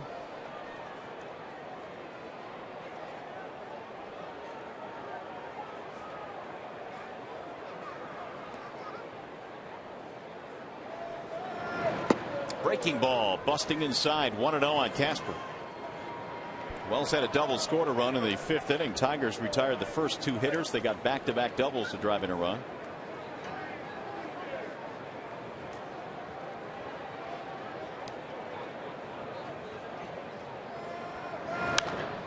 That's popped up. Shallow right field. Santiago backing up. Infield fly rule for the out. So there are 2 gone. The second baseman, Dustin Ackley. Now Dustin Ackley. Seattle has scored in every frame tonight but the 4th. Their biggest inning was a 3-run second. And Ackley's been very busy tonight. 3 for 4. He came in batting .243. He's up to .270. Doubled in a run in his last at bat in the 5th. Seattle, as a matter of fact, last year won the season series from the Tigers, winning 6 of the 10 they played, and it's the first time they had won a season series in 6 years against Detroit.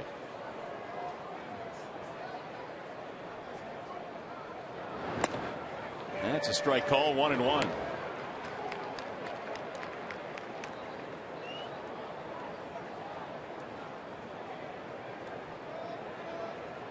They're loaded up for Seattle.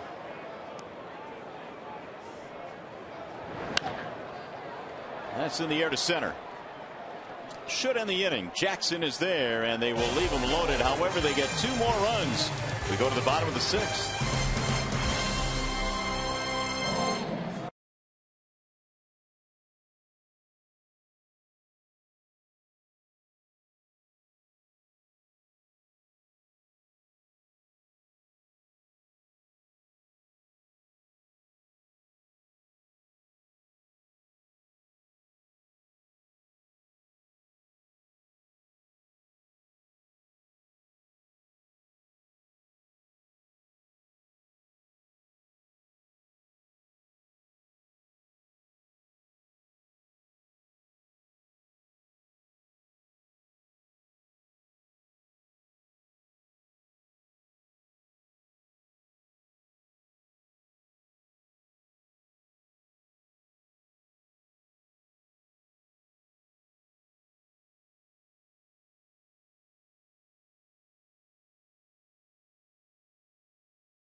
Time for the Mazda scouting report on Miguel Cabrera. 76 career home runs here at Comerica Park, which is tied for the most in stadium history with Brandon Inge. And it'll be Cabrera to start things off here in the bottom of the 6th inning.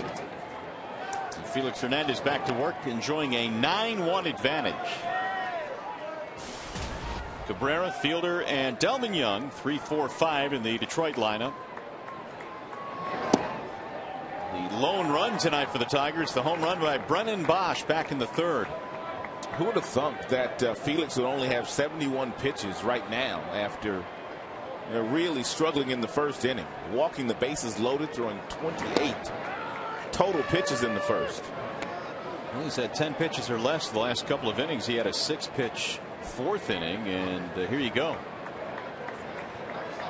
Ever since the 3rd, he hasn't gone more than 10 in a single frame. That's why he's in good shape.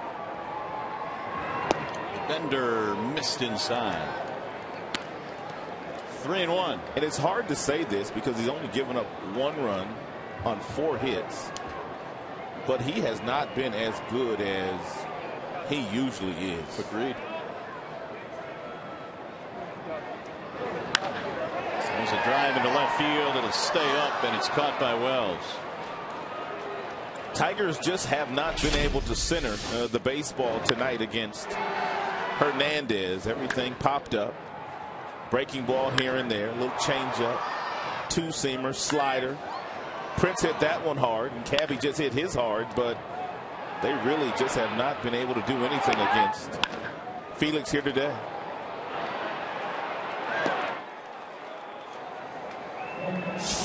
Felix had a couple of double plays turned behind him. And again, the amazing thing, he struck out 12 in his last start against Cleveland. Does not have a single strikeout tonight. Prince takes a strike. 0-1 the count. Fielder with a walk and a line out. Swing and a miss. Remember that footage we've seen early in the season where Prince is in the batting cage at Tiger Stadium? I have seen that. Tito Francona's pitching to him when he's a little kid. And he's batting lefty there. But in this swing right here, he's hitting right-handed. And Prince, who is just fanned, by the way, was saying that earlier today, he said, I didn't know you hit right-handed when you were a youngster. He said, yeah, I switch hit a lot, even into high school. My dad said, I don't like the way your swing looks right-handed. Quit it. And so he stopped hitting right-handed.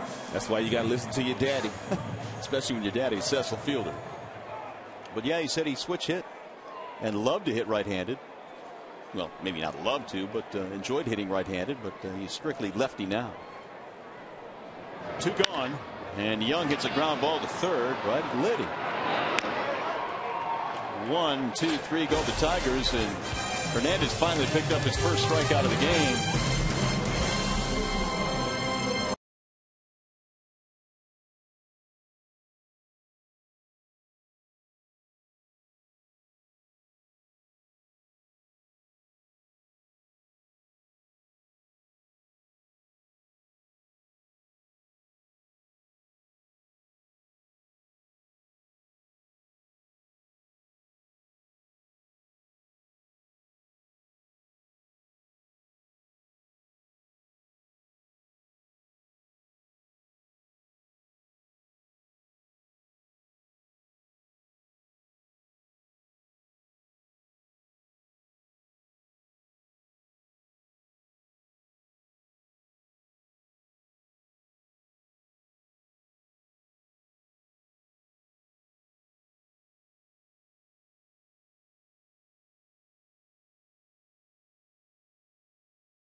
name of these catchers. Who is your favorite? Is it A, Pudge Rodriguez, B, Johnny Bench, C, Bob Boone, or D, Carlton Fisk? Of course, with Pudge retiring recently, we thought we'd ask you that. You can enter your vote by texting ACE followed by a space, then the letter to 37338. Pudge, Bench, Boone, or Fisk? Ballister back to work as we go to the 7th inning. It is 9-1 in favor of Seattle tonight. They were all really good, the 4 catchers that we showed you. I'll show you some numbers on them momentarily. 1 ball, 1 strike. Ballister came on in the 6th inning. 3rd pitcher used tonight by the Tigers.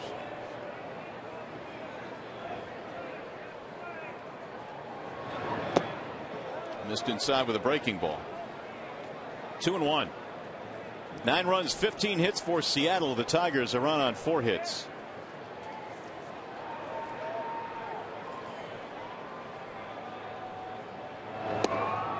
That one was a little bit low.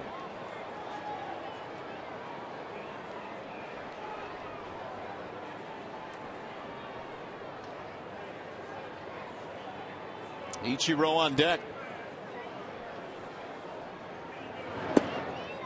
Missed it inside. Another walk. Here are those catchers we spoke of and some of the numbers they put up in their career.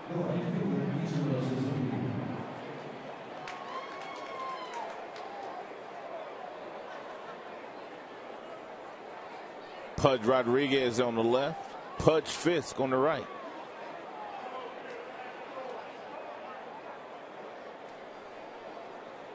Pudge caught 41% of the base runners that tried to steal against him. That's a lot for his career. I mean, we knew it was good. Wow. Strike called on Ichiro. First ballot Hall of Famer.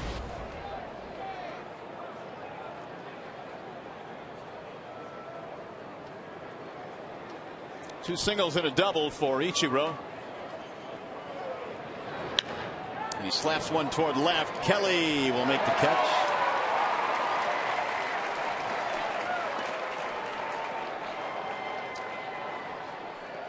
One out. We'll bring up Justin Smoke.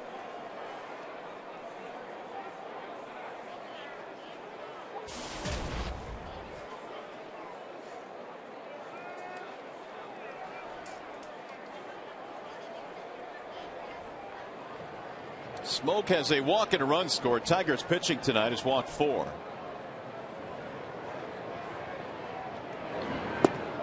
Ball 1.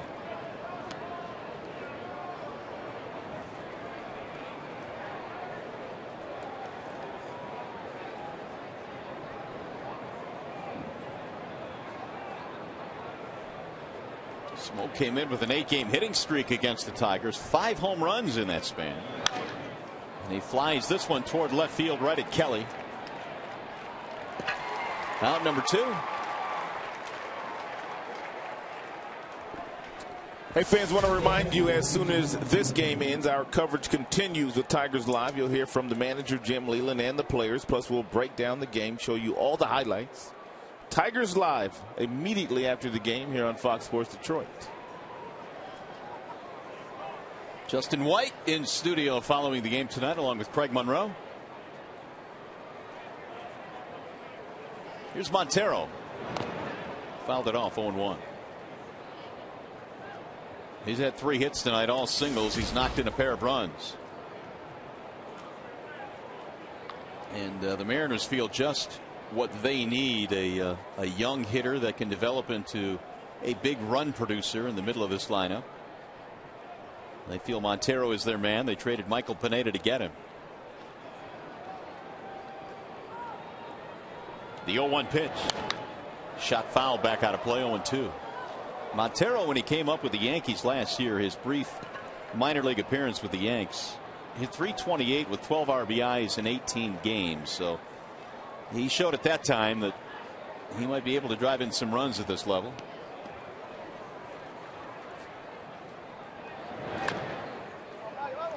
He was no secret among baseball people.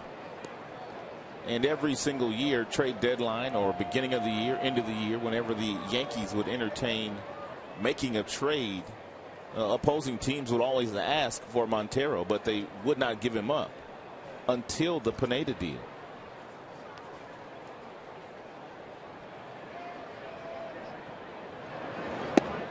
Low, ball one. And if you're just joining us, Michael Pineda, who pitched for the Seattle Mariners last year, now a New York Yankee, is out for the season with a torn labrum in his right shoulder. We were really impressed last year when we saw Pineda. Big guy, threw hard, good slider. Potential top of the rotation type guy in the future. Made an all-star team in Seattle last year, but really struggled the second half of the year. But with Seattle's offensive struggles, they had to start getting better offensively. And they feel like they've traded for a middle of the order guy in Montero. I think they also felt they had enough pitching depth within the organization to withstand losing Pineda. Good pitch by Ballister. He froze him for strike three to end the inning. Nothing comes of the leadoff walk. We'll go to the stretch here at Comerica Park. Still 9-1 Seattle.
Stretch time here at the ballpark as we go to the bottom of the seventh, and back to the hill goes Felix Hernandez, enjoying a 9-1 lead, and most of his outs have come via the fly ball. Only one strikeout tonight. I guess you could say that Felix tonight pitching to a lot of contact, allowing his defenders to work behind him after 12 strikeouts his last outing. In 8 innings against the Cleveland Indians, he had to work really hard in that outing, not working as hard here tonight. First pitch to Alex Avila is outside. That takes a lot out of you to throw 126 pitches and strike out 12 batters. Well, he has now gone 4 straight innings of 10 or fewer pitches, including a 6-pitch 6th inning. So he's been getting it done very economically. He's fallen behind 2-0 though on Alex Avila. What do you make of the rumors that we heard coming into the game that he's not throwing 97, not throwing 98 miles an hour as we have seen him do in the past? Well, you're so used to seeing him over power hitters, but in this game tonight we've seen a lot of that right there. 91 mile an hour fastballs. Top fastball today, just 93. Bottom line is he's given up 4 hits and 1 run. Yeah, at the end of the day, that really is all that matters. Avila given time. Alex, a single and a bounce out.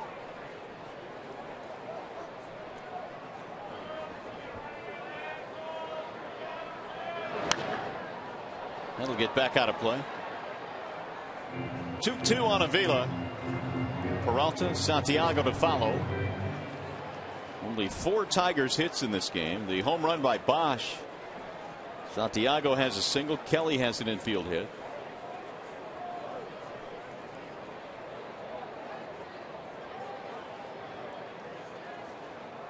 Here's the 2-2 pitch. Toward left field. Casper Wells coming to the corner. That'll land foul.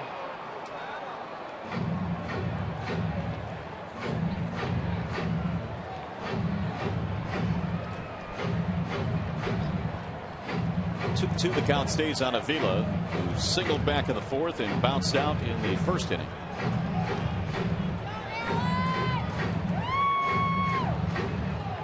Four straight years of over 200 innings pitched.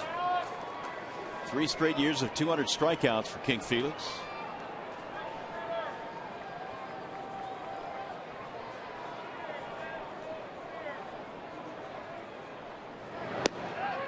The outside corner, strike 3, and Avila is caught looking. He spotted that 92-mile-per-hour fastball right at Montero's glove.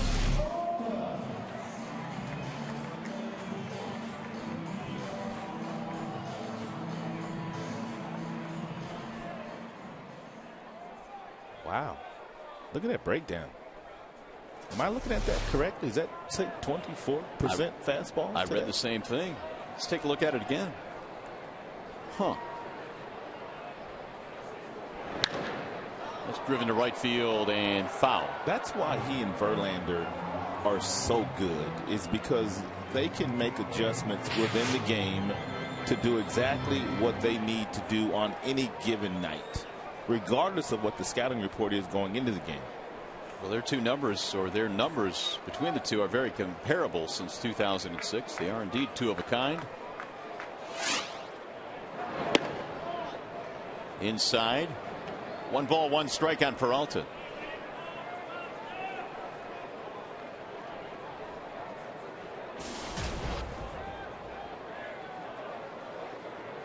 Double play ball tonight and a fly out for Johnny. Ball high. Again, that fastball sitting in the low 90s. And he looked like he reached back to get a little extra on that one. It's not there, though. He's good, though. The 2-1. 3-1.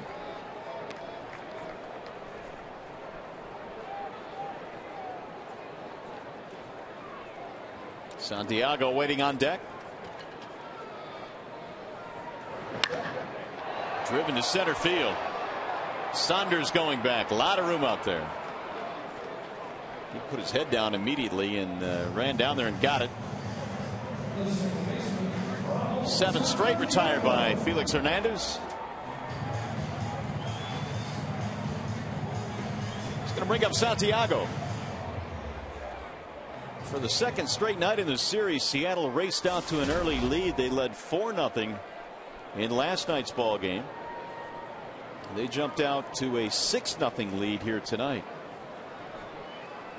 for the Bosch home run. Strike 1 on Santiago.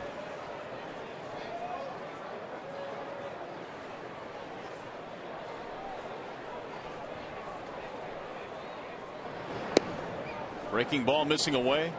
1 ball, 1 strike.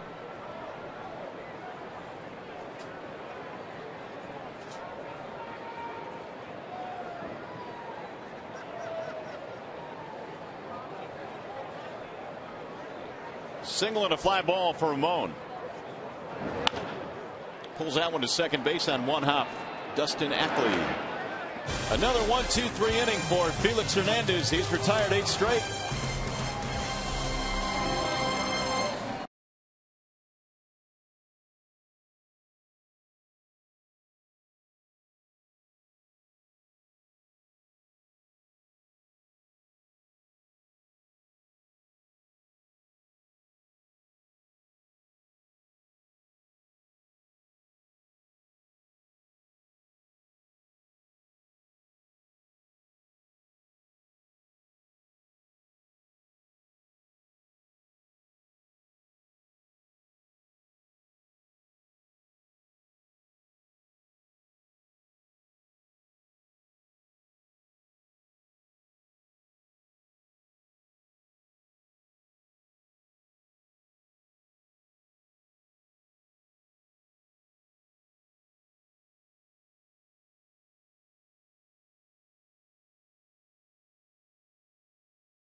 iPad, Android, and Windows Mobile. Get live audio pitch tracking, video highlights, and more. Text that back to 31826 or visit Tigers.com for details. Well, it's been a tough night at the ballpark tonight, and the Tigers have gone back to the bullpen as Colin Ballister is done for the evening. Dwayne Belo will check in. Yeah, last time we saw Belo, boy, he was saving the bullpen. It was that start that Porcello had when Porcello lasted just one inning, and Belo came in and pitched 6 really good innings and did a very good job. 9 runs, 15 hits for Seattle Tigers to run on 4 hits. Felix Hernandez getting the congratulations from his teammates. He appears to be done. And he gave up only 4 hits tonight. Here's Alex Liddy. He will face Dwayne Belo. Swing and a miss, 0-1. Another good night tonight for Liddy. 2 more hits. He's hit a 2-run homer. First 2 homers of the season in this series. And they average up to a lofty 391. Chases another 0-2.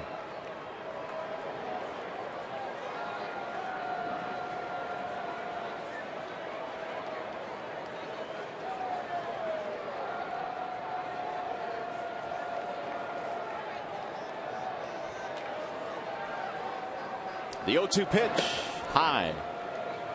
Rain starting to fall at the ballpark now. We've had a lot of rain in the area, and for the most part, it's been okay. A couple of times tonight, it has drizzled here at Comerica as it is now.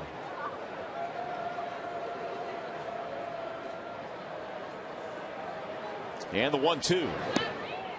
Checked it low. 2 balls, 2 strikes. Liddy, Olivo, and then Saunders here in the 8th for Seattle. They lead 9-1. With their 15 hits, they've also stranded 11 men on base tonight. Fouled away. Umbrellas popping up. Ponchos.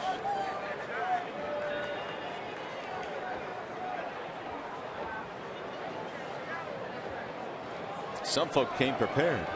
Yes, they did.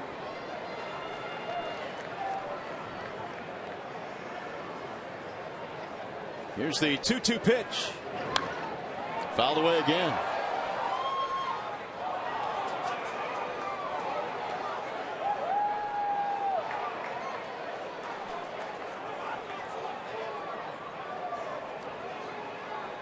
Belo follows Ballister, who followed Weber, who followed the starter Wilk.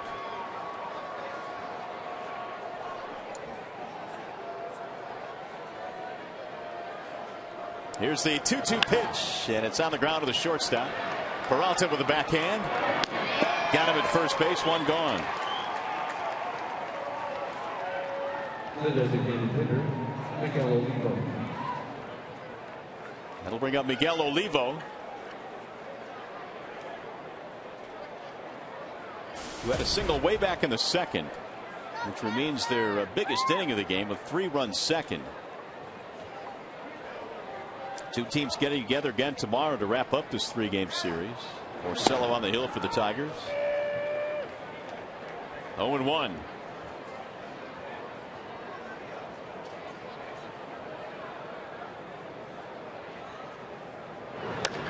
Little chopper back up the middle. Santiago charging. Tough backhanded play, and he throws him out. Couple of ground ball outs.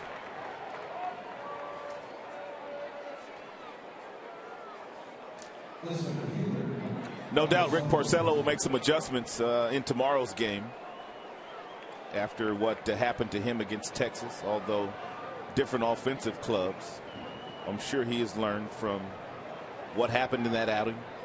14 wins last year for Porcello. Double-digit winner in all 3 of his big league seasons.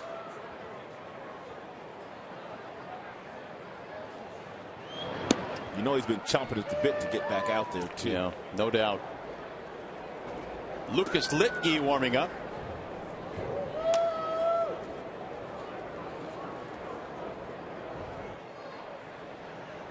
And the 0-1.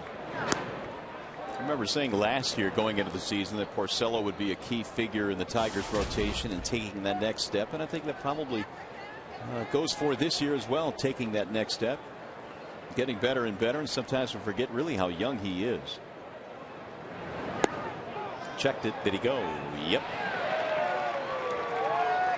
James Hoy says it's raining.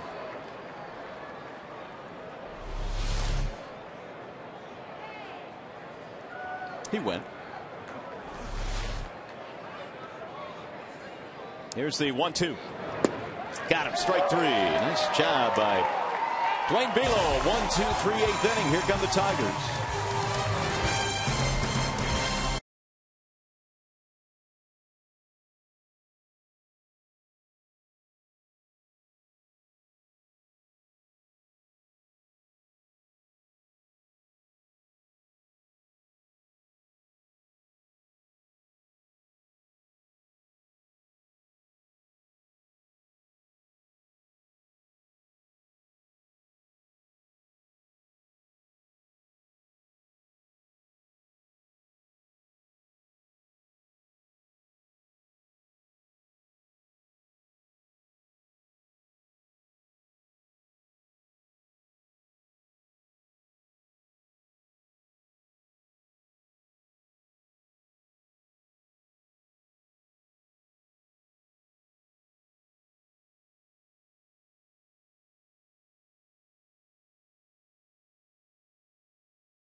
Seattle on top of the Tigers 9-1 in the bottom of the 8th. Alex Liddy this series. How about 5 for 10 with a couple of home runs?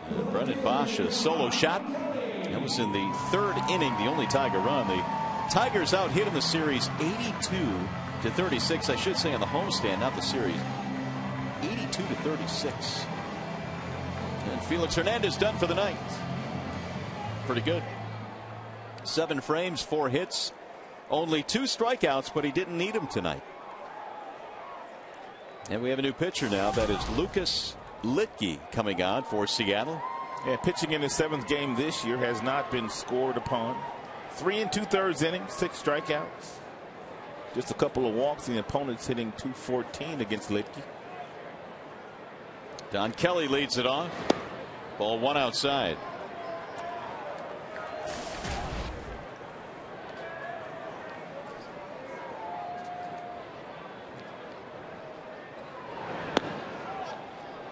Two-0 on Kelly. He'll be followed by Jackson and then Brennan Bosch as the late rain continues to fall here at the ballpark.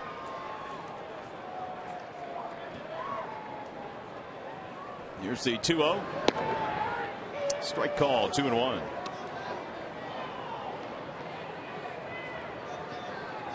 Litke hails from Brenham, Texas. Rule 5 pick from Milwaukee. Foul back. 2-2.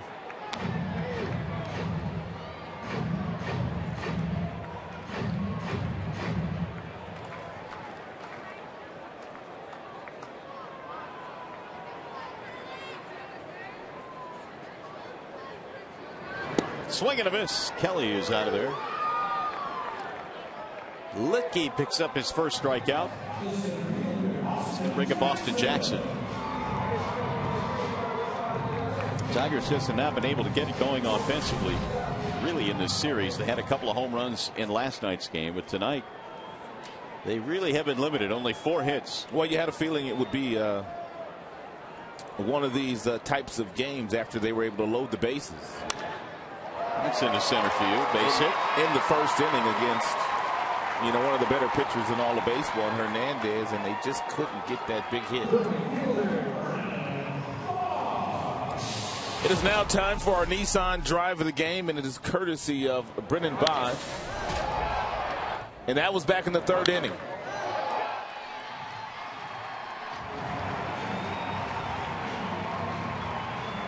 Third of the year for Brennan. And to this point, the only Tigers run so far.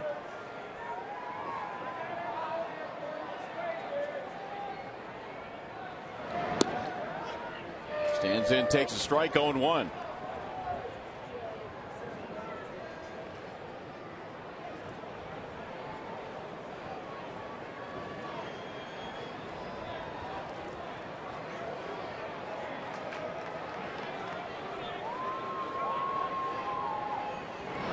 Swing and a miss. No balls, 2 strikes. Tampa leading the Angels tonight. Now I was reading, Rod, where Albert Pujols is 0 for his last 19. Is he really? I didn't know he was in that big of a slump. Hadn't homered yet this year, I don't believe. I knew that. He'll hit 2. He's been doing it way too long, but I know for his sake and the Angels' sake, they're hating that he has gotten off to that kind of start. Bosch goes down on strikes. 2 away. Litke looks like he could be a load for lefties. Yes, he does. Good breaking ball. Pujols had a monster spring too for the Angels. But you can kind of throw out spring training a little bit for a lot of different players, and quite frankly, a lot of teams that would see Pujols during the regular season, they kind of throw some pitches up there. They want to see what you can hit, what you can't hit, so they can make an adjustment against you. That ball's hit a ton to center field. Saunders reaching for the wall. About 419 feet away.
And the Texas Rangers had a chance to sign Napoli to a friendly deal before the season began, and it looks like it's going to cost them a whole lot more money than it would have cost them had they signed him. Not going to be quite so friendly. Nope. Casper Wells will start things off as we head to the 9th inning under a rain falling here at the ballpark. It's been all Seattle tonight, 9-1. Dwayne Belo will face Wells, Ackley, and Ryan. Casper cuts and misses 0-1. Good changeup there from Belo, especially against a guy like Casper Wells that loves to jump on first pitch fastballs.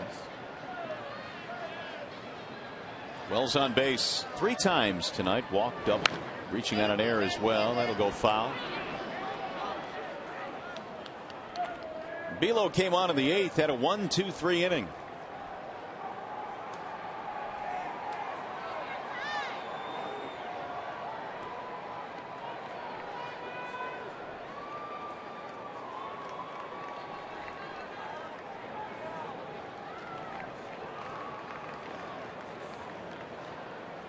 And the 0-2. Swing and a miss. Our bell tire pitch by pitch is all the Seattle Mariners knocks in the game today, and they had a ton of them, 15. They also had 15 hits in last night's game, and I guess that old saying, hitting is contagious, is true. Boy, is it 30 hits for Seattle in the series. Belo missing high to Dustin Ackley. 3 out of 5 for Ackley tonight, and 3 RBIs.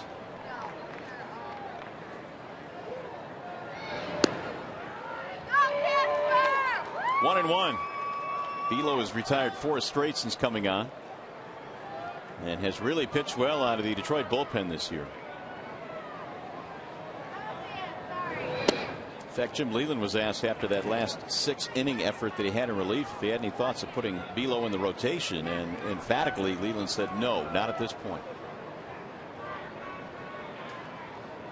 Here's the 2-1. High fly ball right field. Here comes Bosch toward the line. 2 gone. And 5 in a row retired by Dwayne. The shortstop, Brendan Ryan. It's going to bring up Brendan Ryan. I remember exactly when we were in Jim's office, and this was toward the tail end of spring training when Belo was still in the running for one of those starting spots, and Jim really wouldn't tip his hand, but he did say that he'd like to have and loves to have 3 left-handers in his bullpen, although he doesn't have the 3 now because Daniel Schlereth has been sent down, but he loves the fact that he can use the left-hander early, and he could use one more later on to go up against tougher left-handers, and he's always got Coke, who's always the last guy as far as left-handers are concerned out of that bullpen. It's a luxury, and especially the way Dwayne has pitched out of the bullpen. His best work last year was out of the bullpen after a couple of starts when he was called up. There's the 0-2. Ooh. Couple of steps to the dugout. The entire infield thought it was strike 3. Yeah, Belo and his teammates doing a little umpiring there. The 1-2 to Ryan. Ichiro would be next if Ryan reaches. Tiger pitching has retired the last 8 straight for Seattle, but the M's seized control of this one early on. They lead 9-1.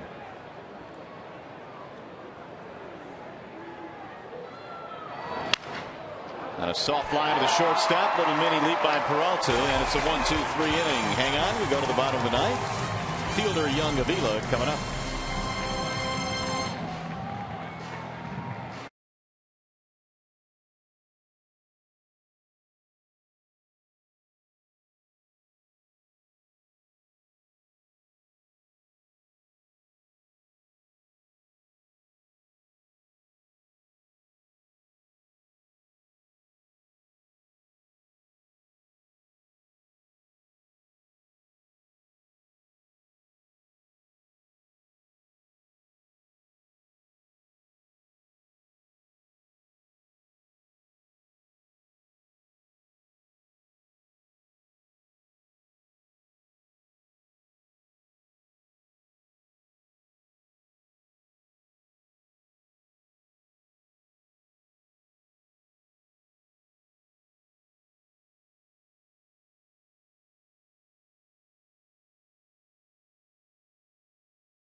Well, it was Felix Hernandez game tonight. He was outstanding. Tiger fans have their rally caps on as the rain really starts to fall down here at the ballpark. The Tigers are down 9-1. And we have a new pitcher on now for the Seattle Mariners. Erasmo Ramirez is on. Pretty good arm. And fastball will get up to 95 miles an hour. He's got a little bit of a split-fingered fastball he uses as a changeup. 8 2/3 innings so far this year. 4 strikeouts, 3 walks. Tigers will have Fielder, Young, and Avila. They've been out hit tonight 15-5. Prince had a base on balls in the first, and I guess right if you look at one tipping point perhaps in this game, it might have been that first inning. Yeah, when you go up against guys like Felix, yeah, you have to get them early because usually great pitchers, and he would fall into that category. Once they settle in, they can make it awfully difficult on you. They loaded the bases with 3 walks but could not score, and look out, Prince is forced to bend out of the way. Well, that's the last thing that Prince Fielder wants to see. They're trailing in the game 9-1, and the youngster Ramirez comes in high and tight.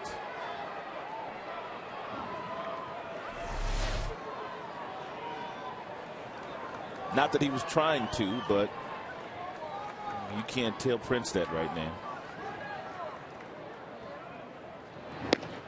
That's down the middle of strike 1 and 1. Look at that fastball run at 94 miles an hour.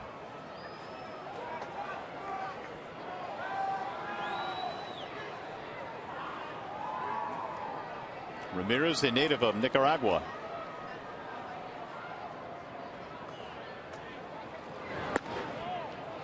That one at 95 misses high. 2 and 1.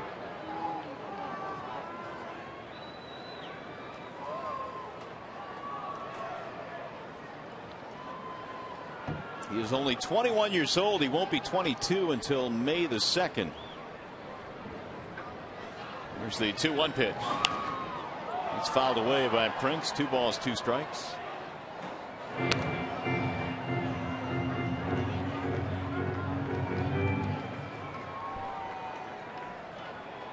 Rain has been falling for the last inning and a half.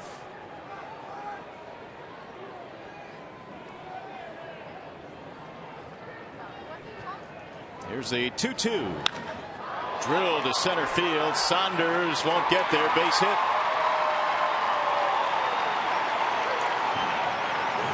Well, if you're just joining us, this is what we were just talking about. It was the first inning after a Jackson walk.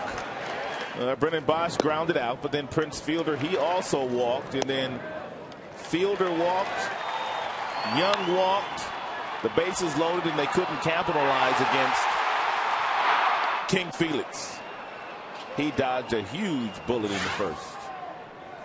A 28 pitch first inning, and that would be his toughest of the night. He was cruising the rest of the night. Here's Delman Young.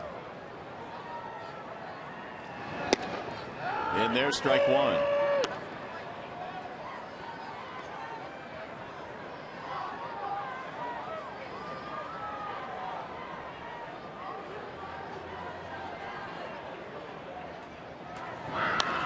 Fouled away. 0-2 on Delman. Day baseball here at the ballpark tomorrow. Travel day for the Tigers. They will head to New York after their series finale tomorrow. That's the good thing about baseball. Quick turnaround. Have to forget about this one in a hurry. The 0-2. Jammed him.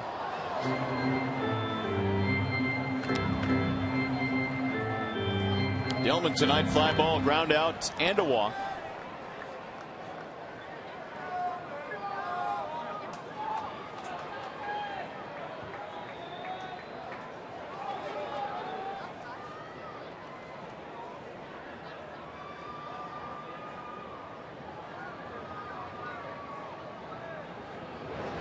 Bouncing ball hit to the right side. Ranging left, Ackley.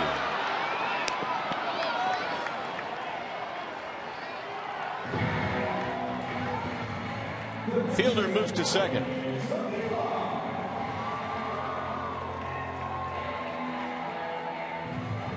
Going to bring up Avila.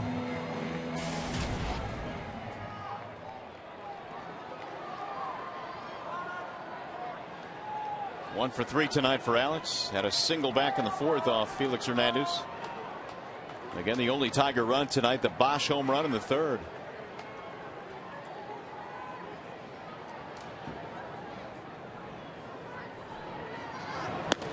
Check swing, strike call. Mid-90s fastball from Ramirez. He has featured that this entire inning.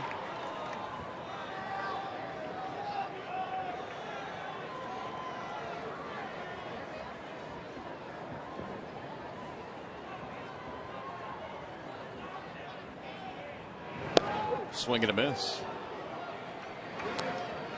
0-2.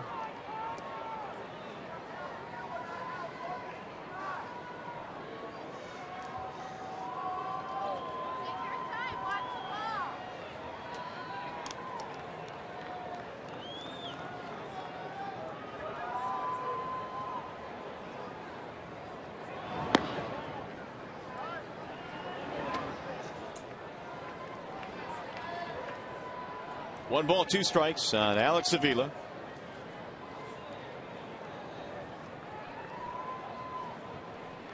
Litke pitched the 8th, and now Ramirez here in the 9th after Felix Hernandez went 7 strong, retired the last 8 straight that he faced tonight.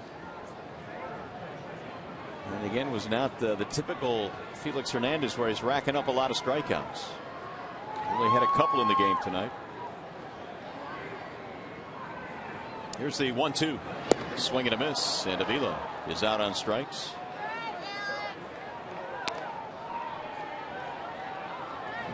Ramirez has got a mid-90s fastball, and that was a changeup, but he does also have a splitter to go along with that changeup.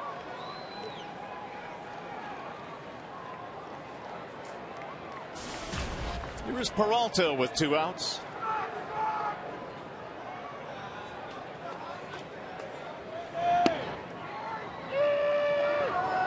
One on Johnny. Knocked into a double play back in the 4th, 0 for 3. Fielder started the inning with a single. He is standing at second now with 2 outs.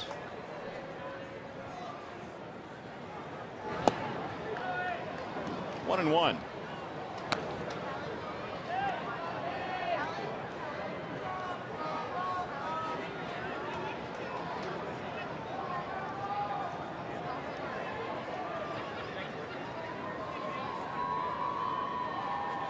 Here's the 1-1 pitch. Tipped into the glove. Strike 2. And now Ramirez has 1 strike to get to put this one in the win column for Seattle. They lead 9-1 in the 9th. And they are about to run their record to 9-10.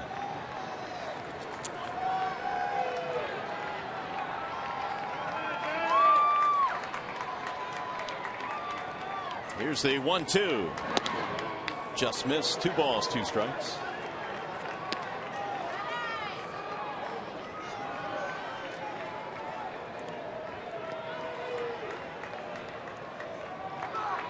Santiago would be next if Peralta keeps it going.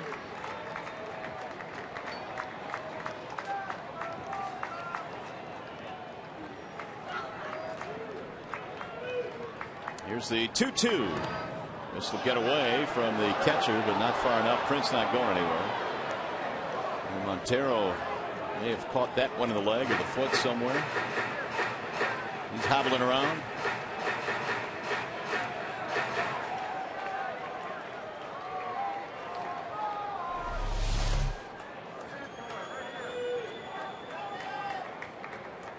Side of the knee, maybe. So Jim Joyce giving him an extra beat or 2, wiping off home plate.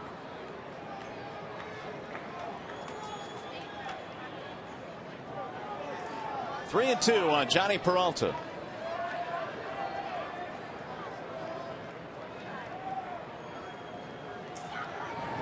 And he walked him. So the Tigers are still kicking. 2-out walk. Gonna bring up Santiago. He'll get another chance. 1 for 3 tonight for Ramon. He had a single back in the second.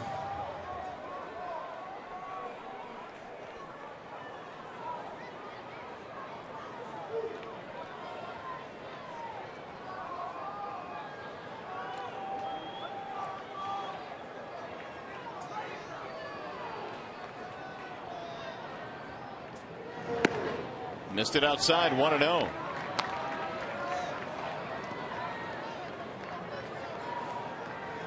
Since the Bosch home run in the third inning, the Tigers have managed just 4 hits off of the Seattle pitching staff, all singles.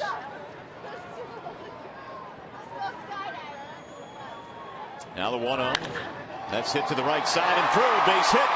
Fielder coming to third. They'll stop him there.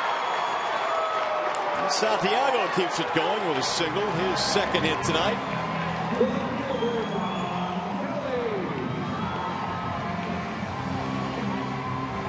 And they are loaded up.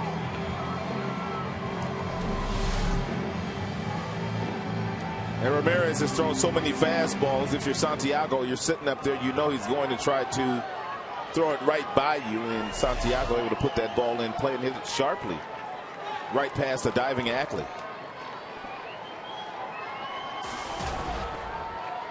Bases loaded, 2 outs for Don Kelly. He's 1 for 3.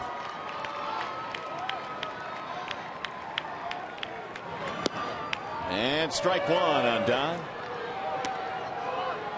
22 pitches in this inning for Ramirez. Finding that final out a little bit difficult to get. He walked Peralta, gave up a single to Santiago.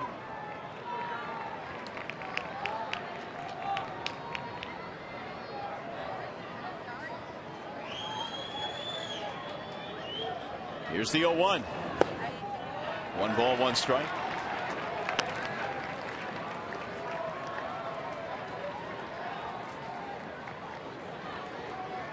Jackson, top of the lineup, waiting on deck. Should it get that far?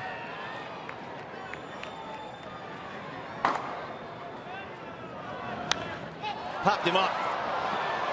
Should be the ball game. Alex Liddy in foul ground, and Seattle has won the first 2 games in this series. Well, come back and get him tomorrow. Tigers leading loaded in the 9th. We'll be back. All Seattle tonight.